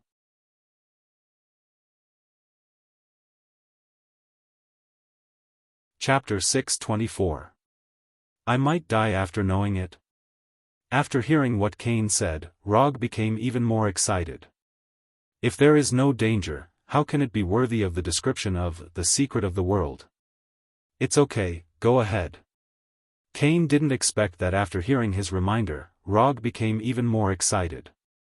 In Rog's eyes, he saw a description that he had just learned not long ago. Rog's gossipy soul was ignited. Actually, this is not a particularly secret thing, your teacher Ancient One also knows about it. Cain said softly when he saw Rog's excited face. Ancient One also knows about it? After hearing Kane's words, the fire of gossip in Rog's heart suddenly dimmed a little. Looking at you, you should have been to other planets, but I don't know if you have found out why only Earth has legends related to heaven and hell? Kane did not directly tell Rog the so-called secret of the world, but asked him back. Isn't this because of different civilizations? Speaking of which, it seems that he really hasn't heard about heaven and hell on other planets and civilizations. No, it's not just a matter of different civilizations. The more important reason is that Earth is a specially selected planet. Kane was silent for a few seconds, and then slowly said, if the universe we are in is a dimension, then, heaven and hell are parallel dimensions to our dimension. Under normal circumstances, if a life of one dimension wants to enter another dimension, it only needs to choose a relatively suitable place to complete the crossing between dimensions. You have the blood key, you should know this. Hearing this, Rog nodded, indicating that he understood. However, heaven and hell did not do this, they would only choose Earth as the entrance to our dimension. The reason why this abnormal situation occurs is because we, or all the creatures on Earth, are just livestock raised in captivity by heaven and hell. They select our souls like goods and use our souls to strengthen their power. Then, they use the strengthened power to invade Earth.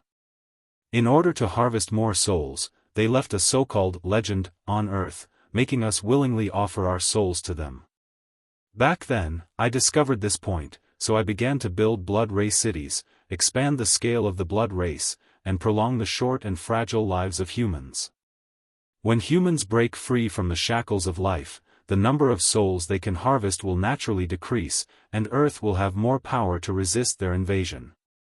Unfortunately, I wasn't strong enough at the time and couldn't resist the attack of heaven. As a result, the first city that I built with my own hands was completely sealed. Human beings have never had true freedom. This planet is a cage that imprisons our bodies and souls. This is the so-called secret of the world that you want to know. Although Kane's tone was very calm, for some reason, Rog could hear the anger and dissatisfaction in his voice. Although the current Kane did not seem to be lying, he did not completely believe Kane's statement. He had never been to heaven, but he was no stranger to hell. Mephisto and the demons in hell did have the habit of using human souls to enhance their own strength, but this behavior, in his opinion, was more like an enhancement of their own strength, not a preparation for invading Earth. Your teacher, Ancient One, is now the main barrier protecting Earth from the invasion of other dimensions. If you want to know if what I said is true, you can ask her and she will tell you the answer. After saying that, Kane used his newly grown right hand to tear off his left hand and handed it to Rog. The blood key can open the door to hell, and my left hand can open the passage to heaven. If you want to go, you can go and take a look yourself. Looking at the left hand that Kane handed over, which was still dripping with blood, Rog hesitated for a moment. Then, he summoned a small metal box and asked Kane to put his left hand in it. If there is a chance, I will definitely go to heaven to take a look. After putting the metal box back into the psychic scroll, Rog said to Kane. At this moment, he thought of a very important question. Wait, before you unlocked the seal, you already had a corpse hand sacred artifact. You just said that your left hand can open the passage to heaven, then what you are giving me now, is it any different from the one you left to your descendants before? Rog didn't want any fake goods in his collection. After hearing this secret, is that all you care about? Kane suddenly felt that he was really out of touch with the times. He couldn't understand Rog's brain circuit at all. It doesn't matter whether heaven and hell want to invade Earth or not. As long as Earth still has Sorcerer Supreme, there is no need to worry too much about this. So, is the left hand you just gave me different from the previous sacred artifact corpse hand? Rog has full confidence in Ancient One's strength, so he is not worried about whether Earth will be invaded by other dimensions. And even if Ancient One is gone, there are other hidden big shots on Earth. If hell and heaven really invade Earth, these big shots will naturally come forward to solve it. There is no difference, this is the sacred artifact, corpse hand, you want. Cain calmed down and said in a suppressed tone, the reason why corpse hand can become a sacred artifact has nothing to do with whether it is my left hand or not. The important thing is that it can open the passage to heaven. Before being sealed, I transferred this ability to my left hand and gave my left hand to my descendants as a sacred artifact. After coming out, I found the previous left hand and took back the ability sealed on it. So, what I just gave you is the only corpse hand in this world. After receiving Cain's confirmation, Rog nodded with satisfaction. As long as it's not a fake. By the way, I have a small matter that I need your help with. Rog was planning to leave Liberty Island, but just when he was about to open the portal to return to New York's sanctum, he remembered his junior brother. Go ahead, what else is there? My junior brother is in New York for actual combat experience. If you don't mind, I hope you can arrange some targets for him to practice. In addition to these targets for practice, I think other blood breeds can choose to live in another city.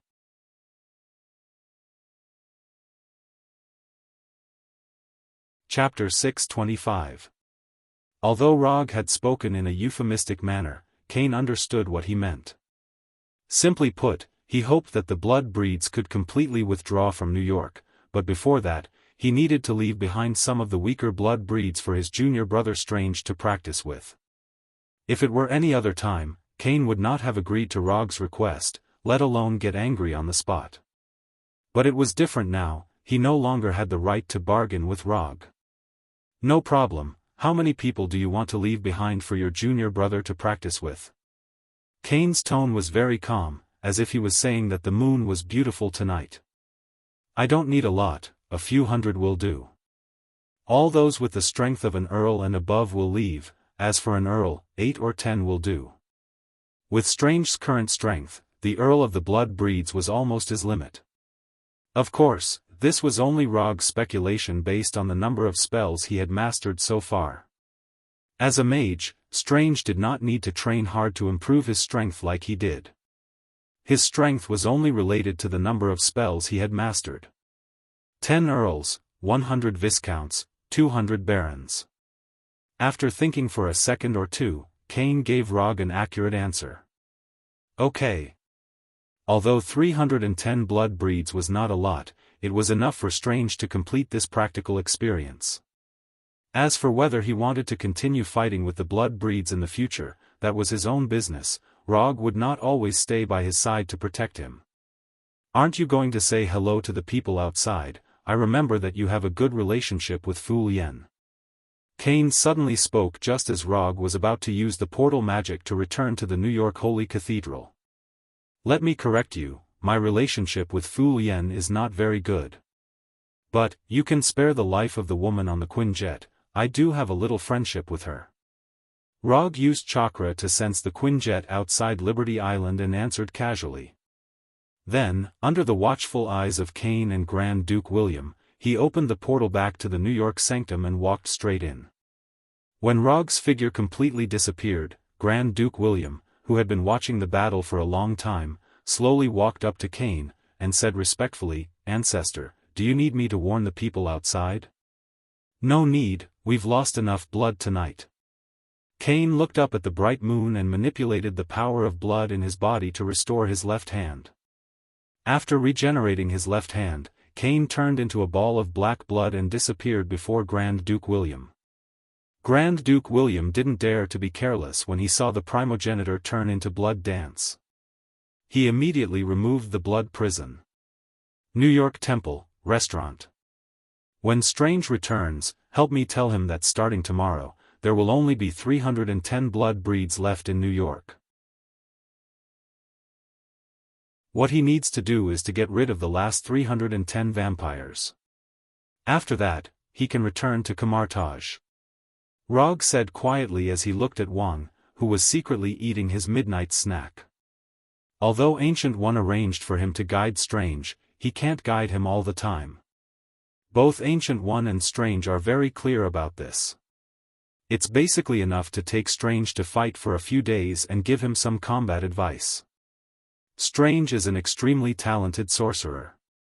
Otherwise, he wouldn't have been able to take over the Time Stone and the title of Sorcerer Supreme from Ancient One in the future. Therefore, to Logue, helping Strange prepare a training environment that was suitable for his current strength was the last bit of help he could provide. Okay, I got it. Wang looked up at Rog and then continued to destroy the midnight snacks in front of him that can be called heat bombs. No wonder you are getting rounder and rounder. After thinking this in his heart, Rog opened the portal again. On the other side of the portal is Kamartaj in the morning. Before returning to Konoha, he plans to meet Ancient One and confirm the secret of the world mentioned by Kane. Although Kane is unlikely to deceive him in that situation, especially when he knows that he is a student of Ancient One, he still doesn't believe Kane's statement 100%. Kane is a vampire, an old vampire who has lived for who knows how many years. What he said can be believed, but not all of it. In the hall where it is basically impossible to have any visitors at ordinary times, Rog saw Ancient One. To be precise, he saw Ancient One who was making tea and reading a book. Ancient One didn't seem to be surprised at Roger's arrival, and he even prepared a steaming cup of honey tea for him. Sensei. After saying hello to Ancient One, Rog sat opposite her and took a sip of the honey tea. After putting down the honey tea that had basically no change in taste, he told Ancient One about the secret of the world he learned from Kane's mouth and asked Ancient One about its authenticity. You should already have your own judgment about the answer to this question.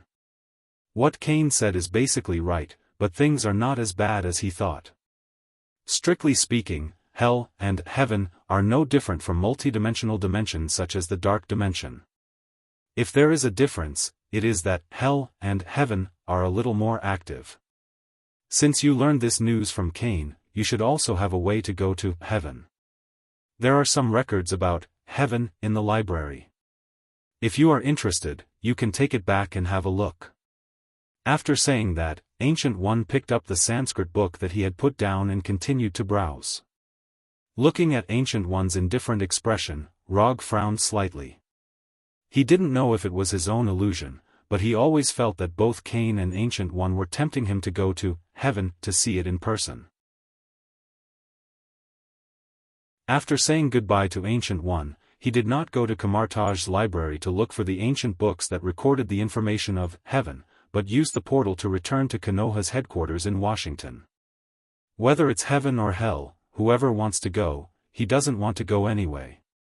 After taking a comfortable hot bath and letting his former personal assistant Sharon Carter give him a massage to relax, he returned to his bedroom and began to rest for the night.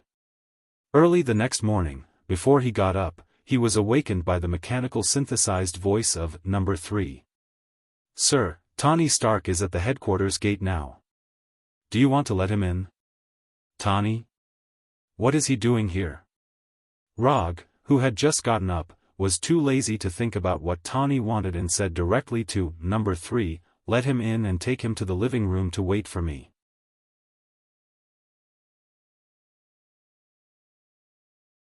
Chapter 626. It's not like you to get up so early. In his private reception room, Rog took a sip of the freshly brewed black coffee and said to Tawny sitting in front of him. I didn't get up early, I didn't sleep at all. Natasha said that she saw you and Kane on Liberty Island last night. Didn't you say that you didn't plan to fight against the vampires? Why did you suddenly fight with their ancestors? Tawny also picked up the black coffee and took a sip and said slowly. My teacher arranged a task for me. In order to complete this task as soon as possible, I fought with Kane. Rog didn't hide anything from Tawny and said casually. Your teacher? You have a teacher? Tawny just wanted to ask about Rog's fight with Kane last night, but he didn't expect to hear such news. Of course I have a teacher, for example, Hinata is my teacher. Although he has no intention of hiding what happened last night, Rog doesn't intend to tell Tawny the identity of Ancient One. Well, I just came here to ask what you did to Kane last night. After the battle between you and Kane last night, the vampires in New York began a large-scale evacuation. Although not all of them were evacuated, it was much less than before. As the current head of Avengers, vampires are now Tawny's main job. It's nothing, I just beat Kane, took some spoils from him, and then made some small conditions for him. The vampires evacuating New York is one of the conditions. Having said that, Rog paused for a moment, and then continued, you didn't come to me early in the morning just to know this, right? It's only 7:00 now. Rog went to bed at 2 or 3:00 last night, and now he is in a state of serious lack of sleep. If it weren't for Tawny, he would never have planned to get up. Strictly speaking, it's for this. Looking at Rog, who didn't seem to be completely awake, Tawny said with a smile.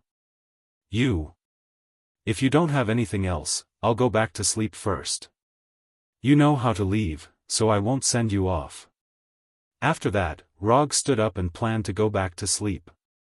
However, at the moment he stood up, Tawny said again, well, wait a minute, there are some other things. What else? Rog turned to look at Tawny. Jinjin, and the people of Wakanda. Not sure if it was because he felt a little embarrassed, but Tawny showed an expression that Rog had never seen before. Wait, say that again. I'm afraid I misheard you. I said, revive the king and the people of Wakanda, Tony repeated. This has nothing to do with the Restoration Alliance, right? Or are you working as a lobbyist for the politicians again? Looking at Tony's expression, Roger revealed a disappointed expression. It shouldn't be. How did the dignified Iron Man become like this? It's not wrong to say that I'm a lobbyist, but it's not what you think. Rog sat down again and motioned to Tawny to continue. Jinjin is my personal request. Although there is still a very small part of Jinjin in circulation on the market, the quantity is different. You now have all the Jinjin in Wakanda, and I hope to buy some from you. Tawny's tone began to become serious. Let's not talk about buying or not. Tell me first, what do you need Jinjin for? Although Konoha took away all the Jinjin in Wakanda, there was still a part of Jinjin that spread out a long time ago. After all, Wakanda was not so developed from the beginning. They also developed their unique Jinjin technology step by step from scratch. So a long time ago, it was not particularly strange that a part of Jinjin spread out. If Rog remembered correctly, in the Museum of Great Britain, there were some tools made of Jinjin. Of course, the museum did not find this, and it just regarded those Jinjin tools as antiques. After the battle with Kane, I gradually discovered the shortcomings of the Iron Man armor. I'm not saying that I can't develop a better suit, it's just that the materials on the Earth limit this. So if you don't mind, I hope to get some Jinjin from you to develop a new model of battle suit.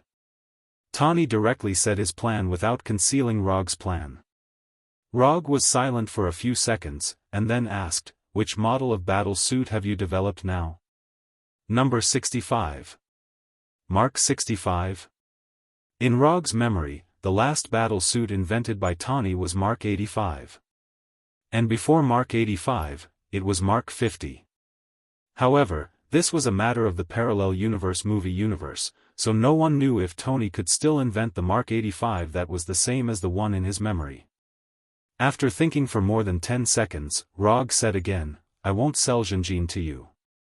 Hearing this, Tawny's face dimmed instantly. How much do you need? Just report the number directly, and I'll have someone send it to the headquarters. Tawny wanted to continue to say something, but he didn't expect Rog to give him an unexpected answer. You. Tawny didn't know what to say for a while. Don't talk about me, it's just some Jinjin, don't worry about it. If someone else came to buy Jinjin, Rog would only let him go out and turn left to leave Konoha. But Tawny is different, anyway, they are still friends. In the entire Avengers, only Tawny and Hulk are his true friends. The problem of Jinjin is solved, let's talk about the people of Wakanda, this shouldn't be your personal request, right? Rog looked at Tawny and said slowly. This is an official request. It's not the White House or the military, it's the request of dozens of countries. You have taken Jinjin, and the land of Wakanda has been given to the werewolves. The people of Wakanda have helped your werewolves build a country that belongs to them. They have already paid enough, so if you don't mind, those countries hope that you can release the people of Wakanda and give them the most basic respect for human rights. Tani also knew that this request was somewhat unreasonable, but there was no other way. The Avengers needed the support of other countries, so he could only bite the bullet and say this to Rog. If I don't release them, will those countries decide to form a joint force to suppress me? Human rights respect, that's a nice way to put it. Even if he used his toes to think, he knew what they were planning. It didn't matter whether people had human rights or not, they wanted nothing more than the technological talents of Wakanda.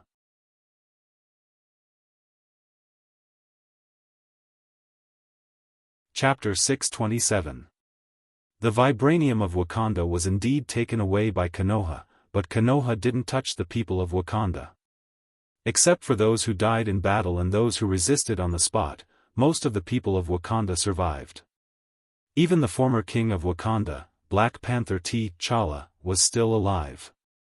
It's just that he didn't have the extraordinary power granted by the Black Panther armor and the Black Panther god.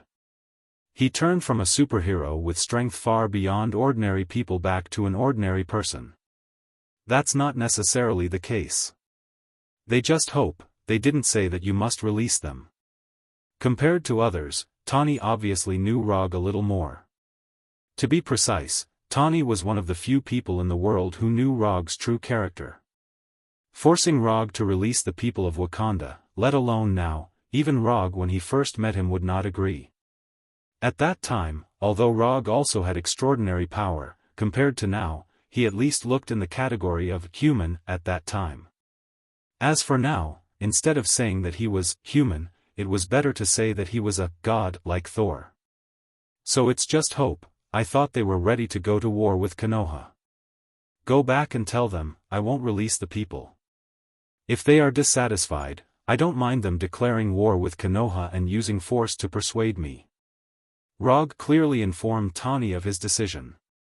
As for how Tani would convey his decision, he didn't particularly care. Speaking of which, since the last battle of Wakanda, Konoha didn't seem to have any large-scale operations on Earth for a long time.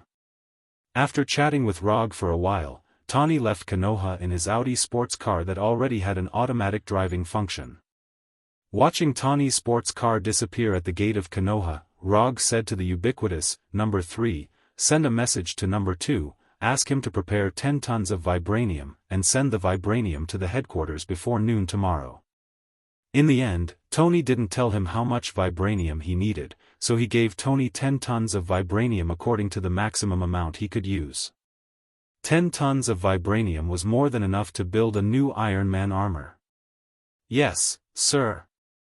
After instructing Number 3, Rog returned to his bedroom with the Flying Thunder God and began to sleep. Time flashed by, and a week passed in the blink of an eye. In this week, in addition to basic life activities such as eating, sleeping, and playing games, Rog only did 3 things. The first was the Rinnegan ninjutsu that Hina long time. And Hina. These ninjutsu unique to Rinnegan were developed by Hina early, but due to the lack of Rinnegan, Rog didn't practice it much. Similarly, he couldn't determine whether these Rinnegan ninjutsu developed by Hina were correct. However, it turned out that Hina was worthy of being a new life evolved from super artificial intelligence. The Rinnegan ninjutsu she derived was no different from the ones in Rog's memory. Of course, this was also because of the lack of reference objects. Anyway, from Rog's point of view, there was nothing wrong with these Rinnegan ninjutsu, and their power was similar to what he remembered. The second thing was that he went to Igo Star and confirmed the final time of the God Tree's maturity with Igo. Earth time, 77 days. This was Igo's reply to him, which was about 2.5 months, which was not much different from the original time. As for the third thing, he went to the original Wakanda, which has now been renamed the Summit of the Mountains, by Bran and others. As for why Bran and others gave such a name to their new home, he didn't ask. Anyway, This was the decision of Bran and others. As long as they are happy, it's fine. It was a bit different from what he imagined. After having their own country, Bran and other werewolves didn't continue to live a casual life as he imagined, but seriously built their own country. When he went to the summit of the mountains, Bran and others had built 3 reasonably good cities, and they already had their own laws and currency system. This was something he didn't expect when he gave Wakanda to Bran and others. In addition, the only thing worth paying attention to was that his junior brother Strange finally completed his first actual combat experience and killed all the vampires in New York. However, only 100 vampires died in Strange's hands. As for the rest, they were dealt with by the vampires and the military. So, 2 days ago, New York became the only city in the United States without any vampires. After finishing the day's practice of Rinnegan, Rog left Konoha's headquarters and returned to Tatooine. Under the management of Hinata and No. 2, Konoha's hidden village on Tatooine was expanded and divided into 2 parts, the inner city and the outer city. The original Konoha hidden village became the current inner city. Outside the inner city, a new outer city was being built in full swing. More importantly, the current Konoha hidden village is no longer an exclusive hidden village of Konoha's people. In the outer city of Konoha hidden village, there are many aliens that Rog can't recognize. Since Konoha hidden village began interstellar trade, Tatooine has become the most popular emerging planet in the universe. Every day, a large number of intelligent races come to Tatooine, trying to establish a stable trade relationship with Konoha, or directly settle on Tatooine. The reason for this situation is that the weapons, equipment, and technological products developed by Konoha Hidden Village are cheap and are strongly welcomed by other planets. On the other hand, it's because this is the planet of the 4th Hokage. That's right, it's because this is Rog's planet. After learning that Tatooine is Rog's planet, those who heard about his achievements and wanted to see him came to Tatooine one after another. But unfortunately, they didn't even enter the inner city of Konoha's hidden village, let alone see Rog. Although Konoha has now opened interstellar trade and doesn't exclude people from other planets from coming to Tatooine. But this doesn't mean that they can go anywhere. The inner city of Konoha is one of the areas that they can't enter without permission. Of course, there are some people who don't believe in heresy and have to provoke some of Konoha's security forces. The end of these guys, without exception, were all sent outside the city to feed the beasts by Konoha's security forces.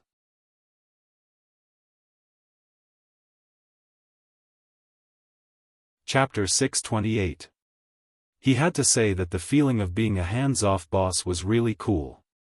When he got the black boulder from Jianghu, Rog didn't expect that Tatooine, which was swallowed by the hive to become a barren planet, could develop to this extent. According to the current level of development, Tatooine can't become a well-known fairyland like Asgard, but at least it can become a well-known area of the universe. Very good, very good. Looking at the development of Tatooine and Konoha's hidden village, Rog, sitting in the Hokage's office, nodded with satisfaction. After reading the development plan of Konoha prepared by Hinata and No. 2, he sensed the Flying Thor technique on Fenrir. It has been a while since Fenrir swallowed the Black Panther god's divine fragment, and he doesn't know if he has become a god recently. Rog doesn't expect Fenrir to become a god like Black Panther god Bast, but he also hopes that Fenrir can go further. Although Fenrir was still alive and kicking, his lifespan had been swindled back by Loge from Mephisto. If Fenrir can't complete the evolution of life level before the end of his lifespan, then there are basically only 2 paths left in front of him. The first is to say goodbye to the world again as a lone wolf. The second is to transform into an undead creature. And to transform into an undead creature, he needs the help of the goddess of death, Hel. Rog doesn't have the power of death to help him transform. As for using undead magic to help Fenrir transform, this approach was not in Rog's consideration from the beginning. First of all, he is not proficient in undead magic. Secondly, the undead creatures transformed by undead magic will more or less have the sequelae of a decline in strength and IQ. Fenrir is not a particularly smart demon wolf. If his IQ continues to decline, Rog is worried that he will become a husky sooner or later. After establishing a connection with the Flying Thor technique on Fenrir, Rog's figure disappeared directly from the Hokage's office and came to the primitive forest that is more lush than the Amazon forest.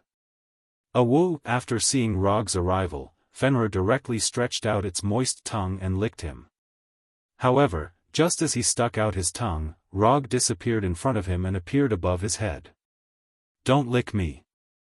I'll be traumatized if you lick me." Rog didn't reject pet dogs, but for a pet dog of Fenrir's size, it was better not to be licked. Roar! Fenrir let out a low cry, indicating that it understood. "How are you digesting the quintessence fragments of the Black Panther god? You can't just stay in the wild and not return to Konoha. Black will miss you." Ever since Fenrir devoured the Black Panther god's quintessence fragment and became extremely energetic, Blackie temporarily abandoned this host and continued to live alone. Alright, without Xiao Hei translating, he simply couldn't understand what Fenrir was saying. Rog shook his head helplessly and switched the Sharingan of his left eye to the Byakugan and began to see the specific situation of Fenrir. Compared with before, Fenrir's body was not much different except that it was a little stronger. If there was a difference, it was that there was a relatively small energy crystal in Fenrir's brain. This energy crystal was in the shape of a hexagonal crystal, exuding a green light, and its volume was only the size of Rog's finger. In Fenrir's body, he didn't see the quintessence fragments of the Black Panther god Batet, nor did he feel any divine power of the Black Panther god Batet. Something is wrong. It stands to reason that Fenrir should have digested the quintessence fragments of the Black Panther god Batet by now. But the problem is that Fenrir doesn't look like a change in life level. It can't be that cats are incompatible with canines, right? After thinking for a few minutes, Rog gave up thinking. He wasn't proficient in the god system at all. If he didn't happen to understand a little bit in the process of learning magic, his understanding of the god system wouldn't be more than the ordinary people on Earth. Since he couldn't figure it out, then he wouldn't think about it. "You have been living here alone for a while. Are you interested in going to Warnerheim and meet your former master, Hela?" Rog touched the soft hair on Fenrir's head and said with a smile. However, he didn't expect that after hearing his words, Fenrir suddenly lay down and made a fawning cry for mercy. What's wrong with this guy? After being stunned for a while, he finally reacted. Fenrir, this stupid wolf, thought that he was testing him again. "I'm not testing you, I'm serious. I don't know what's going on with your current situation. Hela is your former master, she may know how to deal with your current problem." After hearing his explanation, Fenrir stood up again and let out an excited howl. "Okay, then it's decided. I'll take you to Warnerheim in a few days and see how to solve your problem." After patting Fenrir's big head, Rog returned to the Hokage's office with the Flying Thunder God. The matter with Fenrir has come to an end for the time being, so the next thing is naturally to consult Hinata's opinion. Although Hinata basically won't violate his decision if he asks. But this kind of thing, it's better to respect Hinata's decision. This has nothing to do with identity, strength, gender, or anything, it's purely a respect from the heart. Hinata's office is next to the Hokage's office. Her current identity is not the Hokage's assistant, but the Minister of Administration and the Elder of Konoha Hidden Village. The administration was originally an institution to assist the Hokage in managing Konoha's government affairs, but because Rog ignored the specific affairs all year round, these things were handed over to Hinata. It's worth mentioning that the artificial intelligence system, No. 2-inch of Konoha Hidden Village is also a member of the administration. In terms of organization, it belongs to the Deputy Minister of the Administration. This kind of thing is an abnormal phenomenon on Earth, but in the universe, it's nothing. The ruler of the Keri Empire, one of the 3 empires in the universe, the Supreme Intelligence, is a life computer, and World Mind, the master behind Xander's new star regiment, is also a super-life computer. Therefore, the fact that the artificial intelligence, number 2, is the deputy minister of the administration of Konoha Hidden Village is not particularly strange for people of other planets. In other words, if Konoha Hidden Village, which has opened interstellar trade, doesn't even have such a super artificial intelligence, that's abnormal. After all, the energy and computing ability of flesh and blood creatures have limits, and special existences such as artificial intelligence are the best assistants of flesh and blood creatures in the era of interstellar civilization.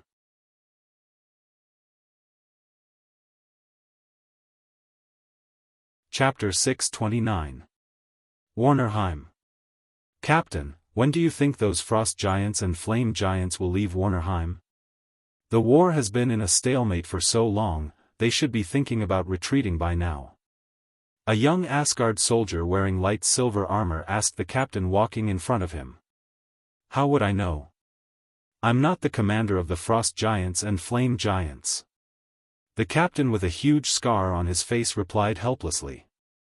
Ever since the goddess of death Hela brought the frost giants and flame giants to Warnerheim, Warnerheim was completely lively. It wasn't just Warner Protoss that was dragged into the quagmire of war, even Asgard's army was dragged into the quagmire of war. What was even more troublesome was that the goddess of death Hela's army didn't care if they were facing Warner Protoss's army or Asgard's army, they would launch wild beast-like attacks.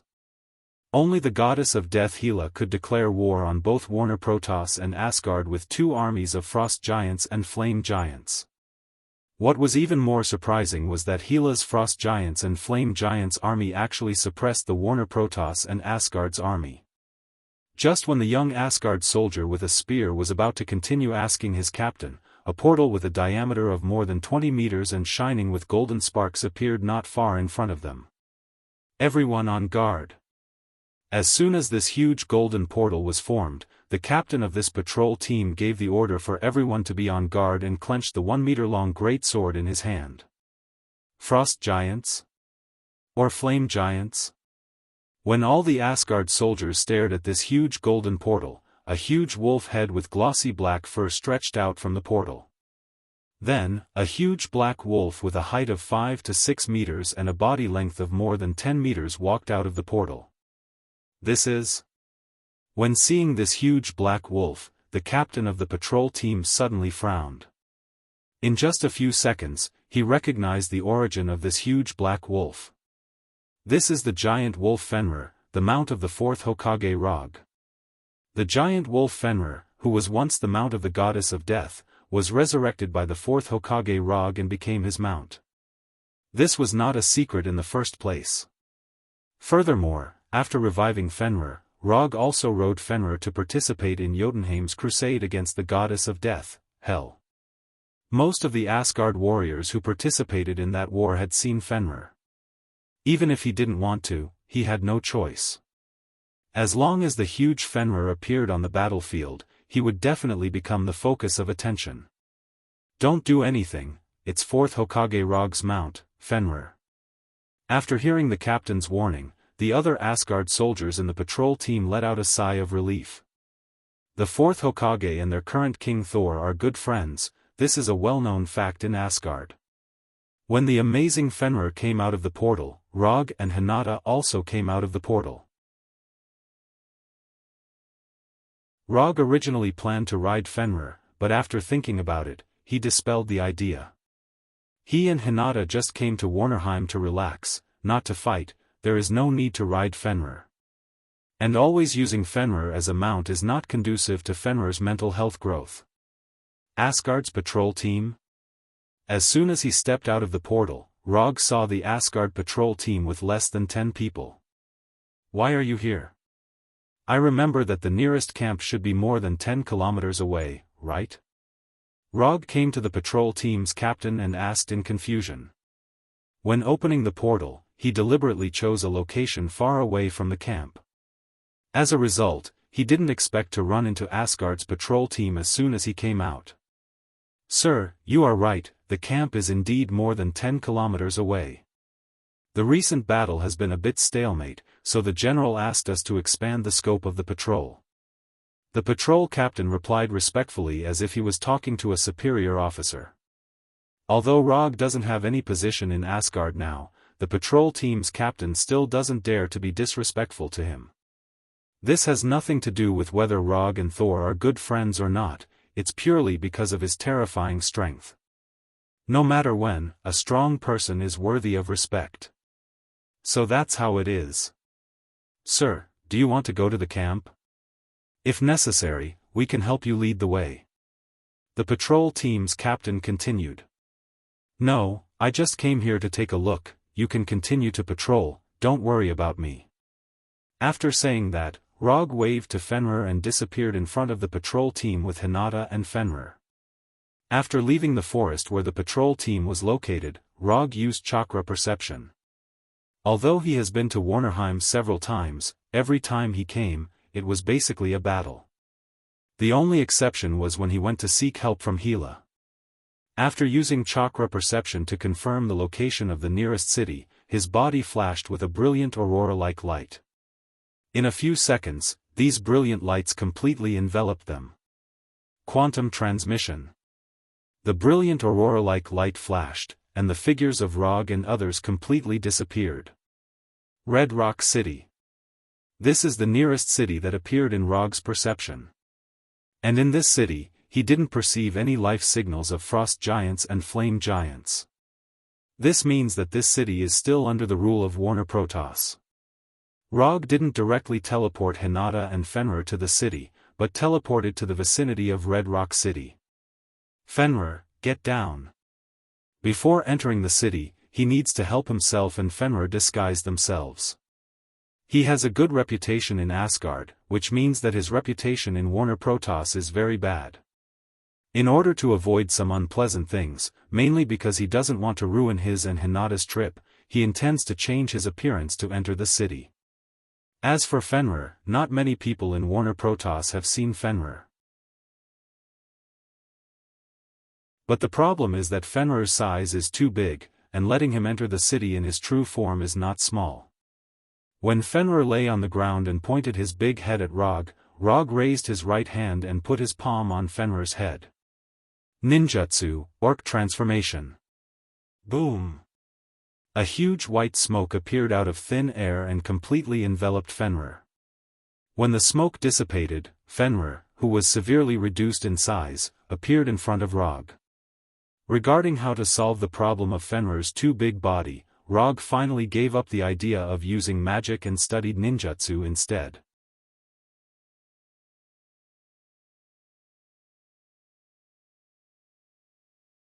Chapter 630.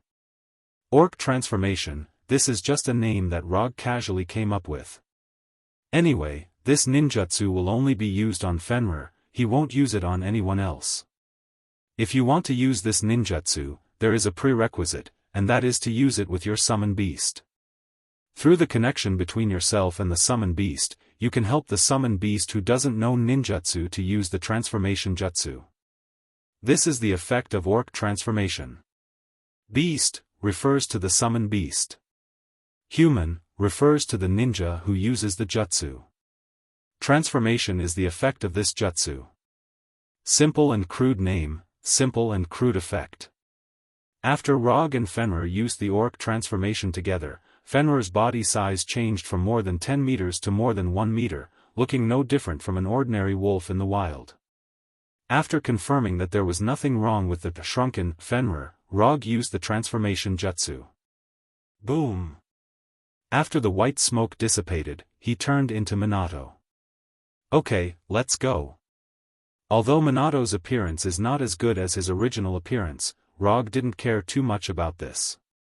And Hinata isn't the kind of superficial person who cares about appearances. Not to mention that he just turned into Minato, even if he turned into Danzo, Hinata wouldn't mind at all. But at that time, it will be Rog himself who will mind. After changing his appearance, he took Hinata and the shrunken Fenrir to Red Rock City. After paying a few gold coins at the city gate, they successfully entered the city famous for its Red Rock, Oregon.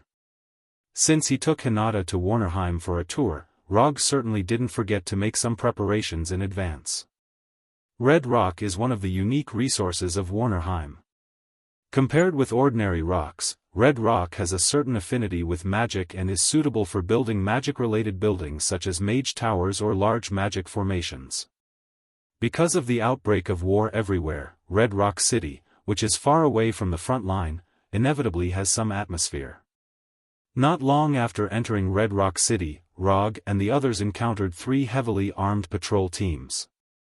It seems that the people of Warnerheim are not doing well recently. Rog said with a sigh. The ones who suffer the most in war are always these ordinary people. Hinata turned to look at the lifeless residents of Red Rock City and said slowly. Fenrir also expressed its opinion. Forget it, this is not something we can interfere with. After that, Rog held Hinata's hand and walked towards the business district of Red Rock City. Traveling was basically inseparable from the 4 basic principles of eating, drinking, and playing. If they weren't here for sightseeing, then going to the business district was definitely a good choice. Unlike the cities on Earth, Red Rock City, or rather, most of the cities in Warnerheim, retained a more pure style.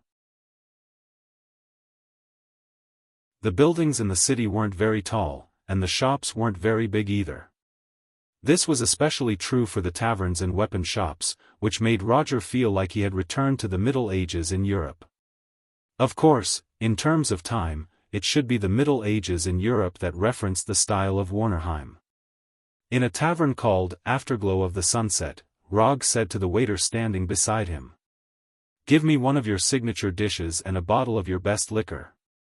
After that, Rog gave the waiter a few gold coins. Although Warnerheim isn't Earth, gold is still the hard currency here.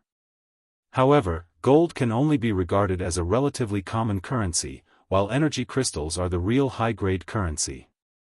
Whether it's these gold coins or energy crystals, Rog has a lot of them in his summon scroll, enough for him and Hinata to squander in Warnerheim.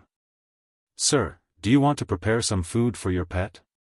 The waiter put the gold coins in his pocket with a smile and continued to ask. No need. Although Fenrir now looked like an ordinary wild wolf, his body was still that of an astonishingly huge wolf. The amount of food prepared by the tavern can't even be regarded as snacks for Fenrir. Yes, sir. After having an authentic Warnerheim lunch with Hinata, Rog took Hinata and Fenrir out of the tavern. However, not long after they left the tavern, a team of armored Warner Protoss soldiers stopped in front of them. Your wolf is good, I'll take it.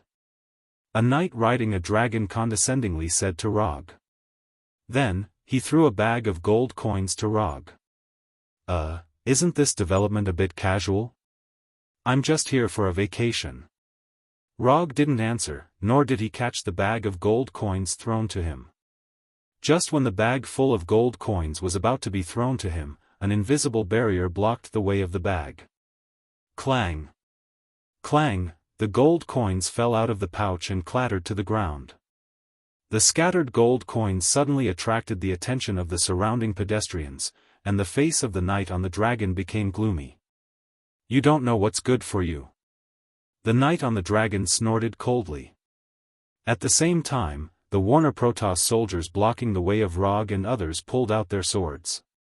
Looking at the actions of these soldiers, Rog helplessly shook his head, then said to Fenrir, Fenrir, teach them a lesson, don't kill them. Rog didn't expect that he, who just came to Red Rock City for a vacation, would encounter such a thing that only happens in novels. After hearing Rog's order, Fenrir excitedly howled. Then, he found that he was still in the form of a small wolf. Rog didn't remove the transformation technique on Fenrir. In fact, dealing with these soldiers doesn't need to let Fenrir show his true form. Kill this guy, leave the wolf and the woman. The knight on the dragon gave the order to attack. In the beginning, his attention was on Fenrir. When he seriously looked at Rog, he found Hinata standing behind Rog. So, his target changed from Fenrir to Fenrir and Hinata. Has the knight education of Warner Protoss fallen to this point? Looking at the greedy eyes of the dragon knight, Rog decided to give this guy who came out of nowhere a little unforgettable education. Genjutsu, Naruto technique. Rog, who stood in the same place, didn't even raise his hand, and the Naruto technique, which can let the victim see the most terrifying thing in his heart, fell on the Dragon Knight. At the same time, the smaller Fenrir, like a black shadow, rushed to the Warner Protoss soldier in front of him. Ah!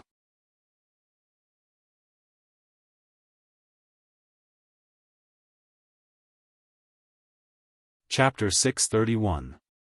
Rog heard an indescribable scream after throwing the Hell's View that could only see the most terrifying scene in one's heart onto the knight in golden armor. The sudden scream of the Earth Dragon Knight not only startled Rog, but also the Warner Protoss soldiers. The scream even made them ignore Fenrir, who was attacking like lightning. Chi! Although Fenrir was also startled by the scream, his movements were not affected in the slightest. Like a shadow, he pounced on a Warner Protoss soldier. Without Roger's order, there would only be one way for Fenrir to deal with these Vanir soldiers, and that was to bite them to death, one at a time, and directly bite these ignorant fellows to death. Especially the guy riding the Earth Dragon Knight. By me? Are you kidding me? I'm the great wolf Fenrir who fought in the 9 worlds, a terrifying monster that shook the earth. The Earth Dragon Knight's scream became the background sound of Fenrir's battle. It only took Fenrir more than 10 seconds to dispose of the fully armed Warner Protoss soldiers, making them completely lose their fighting power. Whoa! After defeating the team of mediocre Warner Protoss soldiers, Fenrir raised his head and howled. Then, with a look of disdain, he returned to Rog's side. It wasn't until Fenrir returned to his side that Rog removed the illusion on the Earth Dragon Knight, putting an end to that incomparably miserable cry. Hoo-hoo-hoo! After the effect of the Hell's View disappeared, the Earth Dragon Knight's consciousness also returned to the real world, gasping for breath. When he finally calmed down the fear in his heart, he saw a scene that he never imagined. A whole team of fully armed Warner Protoss soldiers, without exception, were all lying on the ground. Bright red blood stained the surrounding ground, and the well-made weapons and armors were either completely broken or severely damaged. What's going on? How is this possible? As the commander of this team, the Earth Dragon Knight was very clear about the strength of the team. Although the number of people in the team was not large, every one of them was a veteran with rich combat experience for many years. Even if they encountered a frost giant or a flame giant of the same number, this team had the confidence to win. Although the Earth Dragon Knight's conduct was not very good, his eyesight was not bad. Just by glancing at the wounds on these soldiers, he judged that Fenrir was the only one who did it. The wounds on these soldiers were all caused by the bites of wild beasts, and without exception, they were all attacked once. Was it all done by that wolf? Thinking of this, the Earth Dragon Knight looked at Fenrir and Log with a grave expression. If a tamed magical beast already possessed such terrifying strength, then what kind of strength would the person who tamed this magical beast possess? The Earth Dragon Knight unconsciously swallowed his saliva. This is troublesome. Although the Earth Dragon Knight didn't say a word, his expression revealed his panic and fear at this time. After looking at Rog and Fenrir for a few seconds without saying a word, the Earth Dragon Knight made a move that any normal person would do. Run! Run immediately! The Earth Dragon Knight didn't hesitate, his right hand suddenly exerted force, and directly pulled the reins of the Earth Dragon, trying to ride the Earth Dragon away from here. The moment he pulled the reins, Rog whistled at Fenrir. Although Fenrir didn't stay with Rog for a long time, in any case, he was Rog's psychic beast. The moment he heard Rog's whistle, Fenrir understood his meaning. Woo-woo. Fenrir didn't howl to the sky like before, but bared his teeth and let out a low cry. Fenrir's low cry wasn't loud, and it might not be heard if one was a little further away. But in the next second after he let out a low cry, that nearly 2 meters tall and 5 to 6 meters long drake suddenly fell to the ground as if it had met its natural predator. No matter how the knight on its back urged it to move, it didn't move at all. You want to leave without saying a word, isn't that a bit impolite? If it was any other time, Rog wouldn't have bothered to pay attention to an existence like the Earth Dragon Knight. But now, he didn't intend to let this guy off so easily. The armor on the Earth Dragon Knight wasn't ordinary goods. The workmanship was excellent, and the material was rare. More importantly, it was a set of enchanted armor. And on the chest position of the armor, there was a certain family emblem engraved. This guy was a noble child, and a descendant of a powerful family. It wasn't difficult to infer this from the arrogance this guy showed just now, as well as the team he brought with him. The Warner Protoss soldiers lying on the ground weren't ordinary goods, but regular soldiers. Don't look at how they only lasted for more than 10 seconds in front of Fenrir. That was because the difference in strength between them and Fenrir was too great. What do you want? No matter how hard he tried, the Earth Dragon Knight wasn't willing to stand up, so the knight in golden armor finally spoke. It's not what I want, but what are you going to do? I just finished eating with my woman, and as soon as I went out, I met a man who wanted to sell my wolf. If I didn't agree, this guy would kill me, and take away my woman and my wolf. You tell me, if you encountered such a thing, what would you do? Rog said as he walked toward the Earth Dragon Knight. When he passed by the soldiers lying on the ground, he jumped lightly, crossing the soldiers and the bloodstains on the ground. I can compensate you, no matter what you want, I can compensate you. The Earth Dragon Knight immediately said, for fear that he would anger Rog if he spoke too slowly. Rog didn't answer, but continued to walk toward him with a smile. I can apologize to you, as long as you agree, I will immediately apologize to you. The Earth Dragon Knight continued to say, but Rog was still unmoved, and even his pace didn't change in the slightest. You can't touch me, the female Thor Vigtigny and Weigelf are my cousins, if you dare to touch me, they won't spare you. The Earth Dragon Knight almost shouted this sentence. Vigtigny and Weigelf? Rog stopped moving forward, and looked at the Earth Dragon Knight with a smile. Is there no one else in Warner Protoss? How come it's these two sisters again? Seeing that Rog finally stopped, the Earth Dragon Knight finally breathed a sigh of relief. It seems that it's okay, I'm saved. Thinking of this, the arrogant look of the Earth Dragon Knight slowly emerged on his face.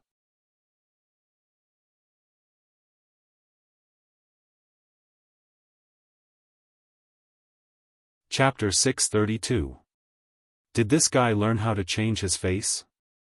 Looking at the Earth Dragon Knight's arrogant expression, Rog shook his head helplessly.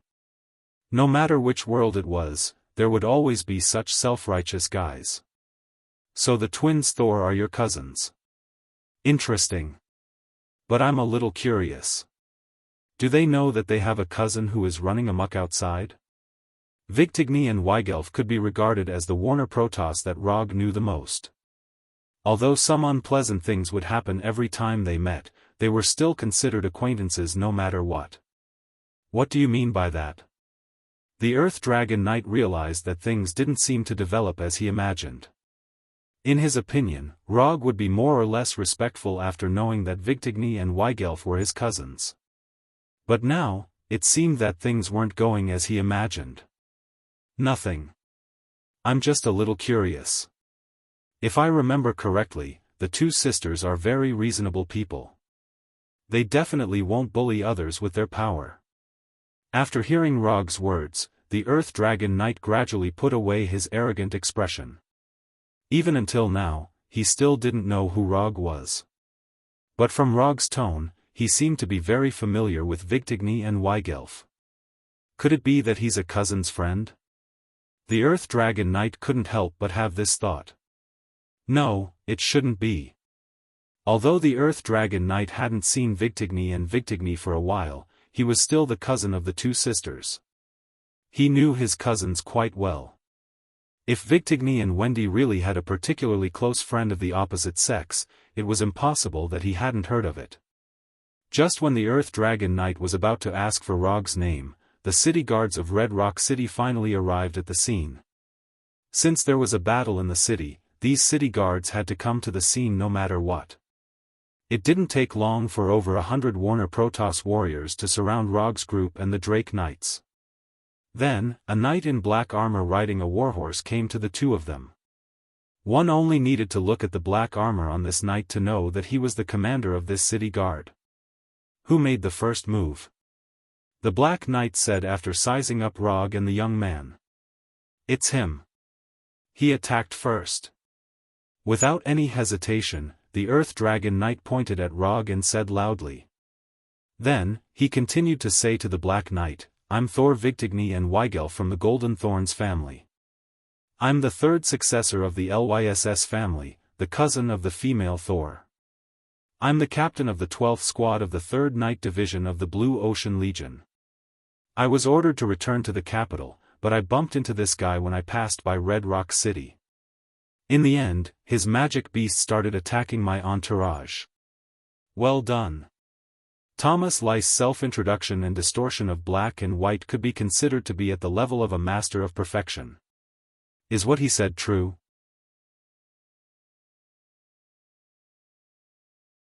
After listening to Thomas Lyss's story, the Black Knight looked down at Rog and asked. If you think it's true, then it's true. Rog replied with a calm face. Anyone with a normal brain and eyes would know what was going on with a single glance. Not to mention, there were so many bystanders present. Then you're admitting to Sir Lyss's words. The Black Knight continued with a serious tone. Sir Lyss. Rog thought that the Black Knight would be more tactful, but he didn't expect him to say it so openly. But this was normal. Compared to the noble Thomas Lyss, it was easier to manipulate him with an unknown background. Alright, I won't pretend anymore.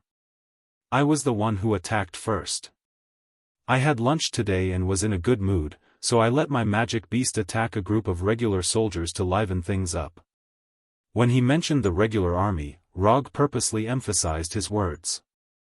Since you've admitted to your atrocities, then follow me to the city guard station. Men! Take them away. The Black Knight on the warhorse immediately gave the order, but the city guards surrounding Rog and the others did not seem to have heard his order at all. They just stood there motionlessly. What are you waiting for? Do it. The Black Knight's tone became displeased as he shouted. But even so, the city guards under him didn't move. Don't waste your energy. Without my permission, they can't even move a finger. Rog looked up at the Black Knight and said slowly. Then, he continued to walk towards Thomas Lyss. Oh right, I advise you not to draw your sword. You can't bear the consequences. The Black Knight's right hand had just grabbed the hilt of his sword when Rog's voice sounded again. But obviously, this Black Knight was not the kind of person who would be obedient. He suddenly pulled out the sword from his waist and squeezed the horse's abdomen with his legs, driving the warhorse to attack Rog. Wind release, great sickle weasel. In an instant, a storm was born out of thin air, and the sickle weasel-like wind blades slashed through the Black Knight's body one after another. Boom! This sudden storm only lasted for a short 2 to 3 seconds before it came to an abrupt end. The Black Knight who was riding a tall warhorse towards Rog fell to the ground with the warhorse, and his right hand holding the sword rolled a few times on the ground. As the initiator of all this, Rog didn't even look at the Black Knight whose right hand was cut off and went directly to Thomas Lyss. Tell me, if I cripple you, will your family hunt me down regardless of the consequences? After hearing Rog's question, Thomas Lyss's attention was taken back from the Black Knight who had his hand cut off, and he looked at Rog in shock and confusion. Forget it, looking at your terrified look, you probably don't know the answer. After that, Rog raised his right hand and made it into the shape of a pistol. Water release, water iron cannon technique.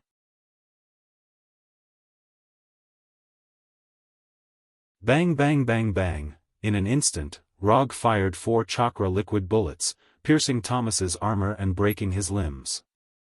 Ah! Thomas's screams echoed throughout the street again. After doing these things, Rog ignored the screaming Thomas and the Black Knight who had his hand cut off. He came to Hinata and Fenrir's side and used quantum teleportation to leave Red Rock City. When the beautiful aurora-like radiance completely disappeared, the city guards who had been immobilized by him regained the right to move. His journey to Red Rock City ended much earlier than he had expected. His originally good mood had been dampened quite a bit.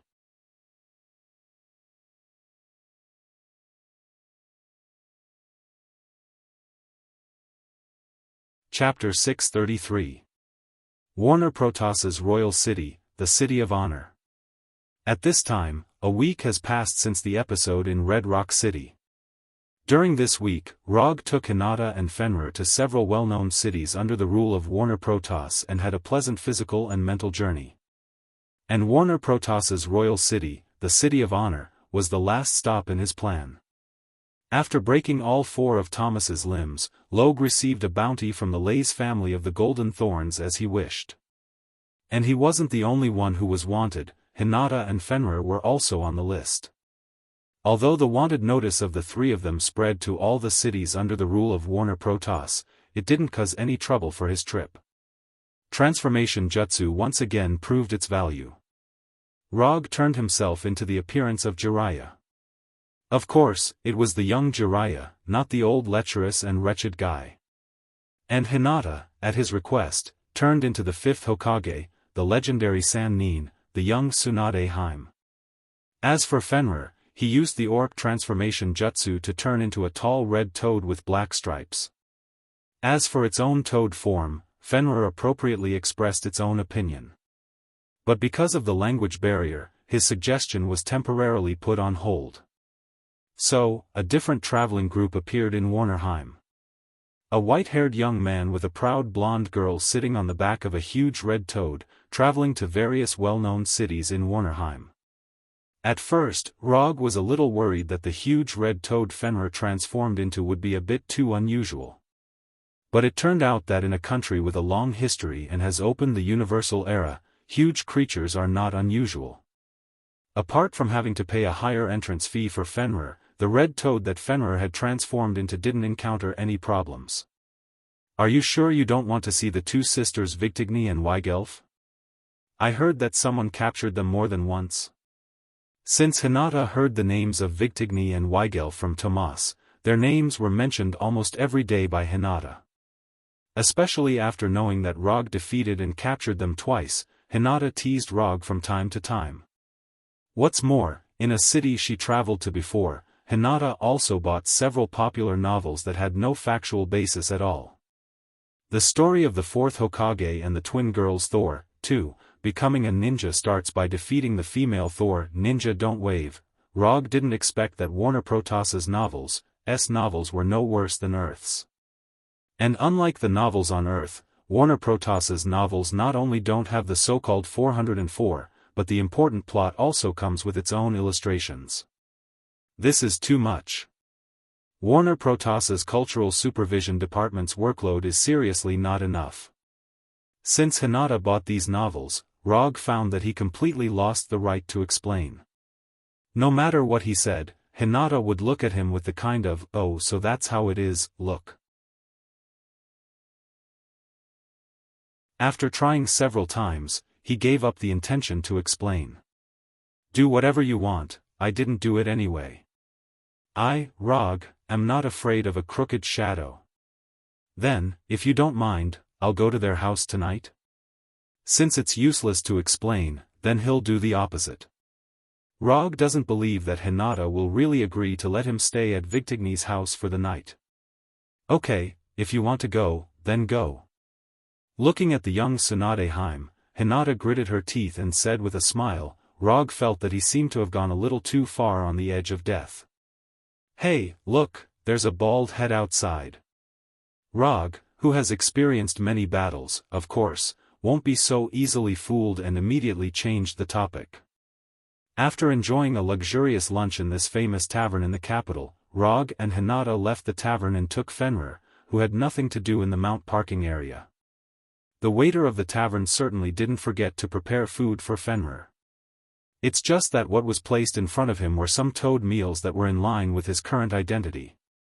After strolling around King City's commercial district for the whole afternoon, Roger and the others finally returned to the hotel. Even if he has the strength close to the Heavenly Father level, shopping is still a bit too painful for a man. Now, Roger felt that he was more tired than fighting with Thanos. And Hinata, who also shopped for an afternoon, was full of energy playing with her spoils today. Just when Rog was thinking about whether he should go to the hotel bar for a drink, a knock suddenly sounded on the door. After opening the door, he saw a hotel waiter in a fine uniform. "Mr. Jiraiya, hello, sorry to disturb you. There will be a small auction tonight at the auction house next door. If you don't mind, you can go and take a look with the madam. This is the invitation to the auction." After that, the waiter handed a black invitation and auction booklet to Rog with both hands. "Okay, I got it." After receiving the auction invitation and auction booklet from the waiter, Rog closed the door and opened the auction booklet to take a look. These auction items are good. Although he doesn't know the history of Warner Protoss, the introduction in the booklet still made him quite excited. "There's an auction tonight, and it looks good. Are you interested in taking a look?" After returning to the bedroom, Rog handed the invitation and booklet in his hand to Hinata, who was trying on clothes. "You decide, I'm fine with anything." Compared with the auction, Hinata was obviously more interested in the clothes and jewelry she just bought. "Then let's go and take a look. Anyway, I have nothing to do." Rog glanced at Hinata, who was trying on a black deep V-neck backless dress, and returned to the living room board. At night, Rog, who changed into the traditional Warnerheim clothes, and Hinata came to the auction house next to the hotel and walked into this particularly large and famous auction house. The name of the auction house is very ordinary, called the Lost Treasure House. However, behind this ordinary name, the auction house had a legendary history. It is said that this place once auctioned the weapon of a Warner Protoss god, as well as the divinity of a powerful god. You're tuning in to the Unparalleled SwordWill YouTube channel. Don't forget to subscribe and join us on this journey to catch the most captivating stories.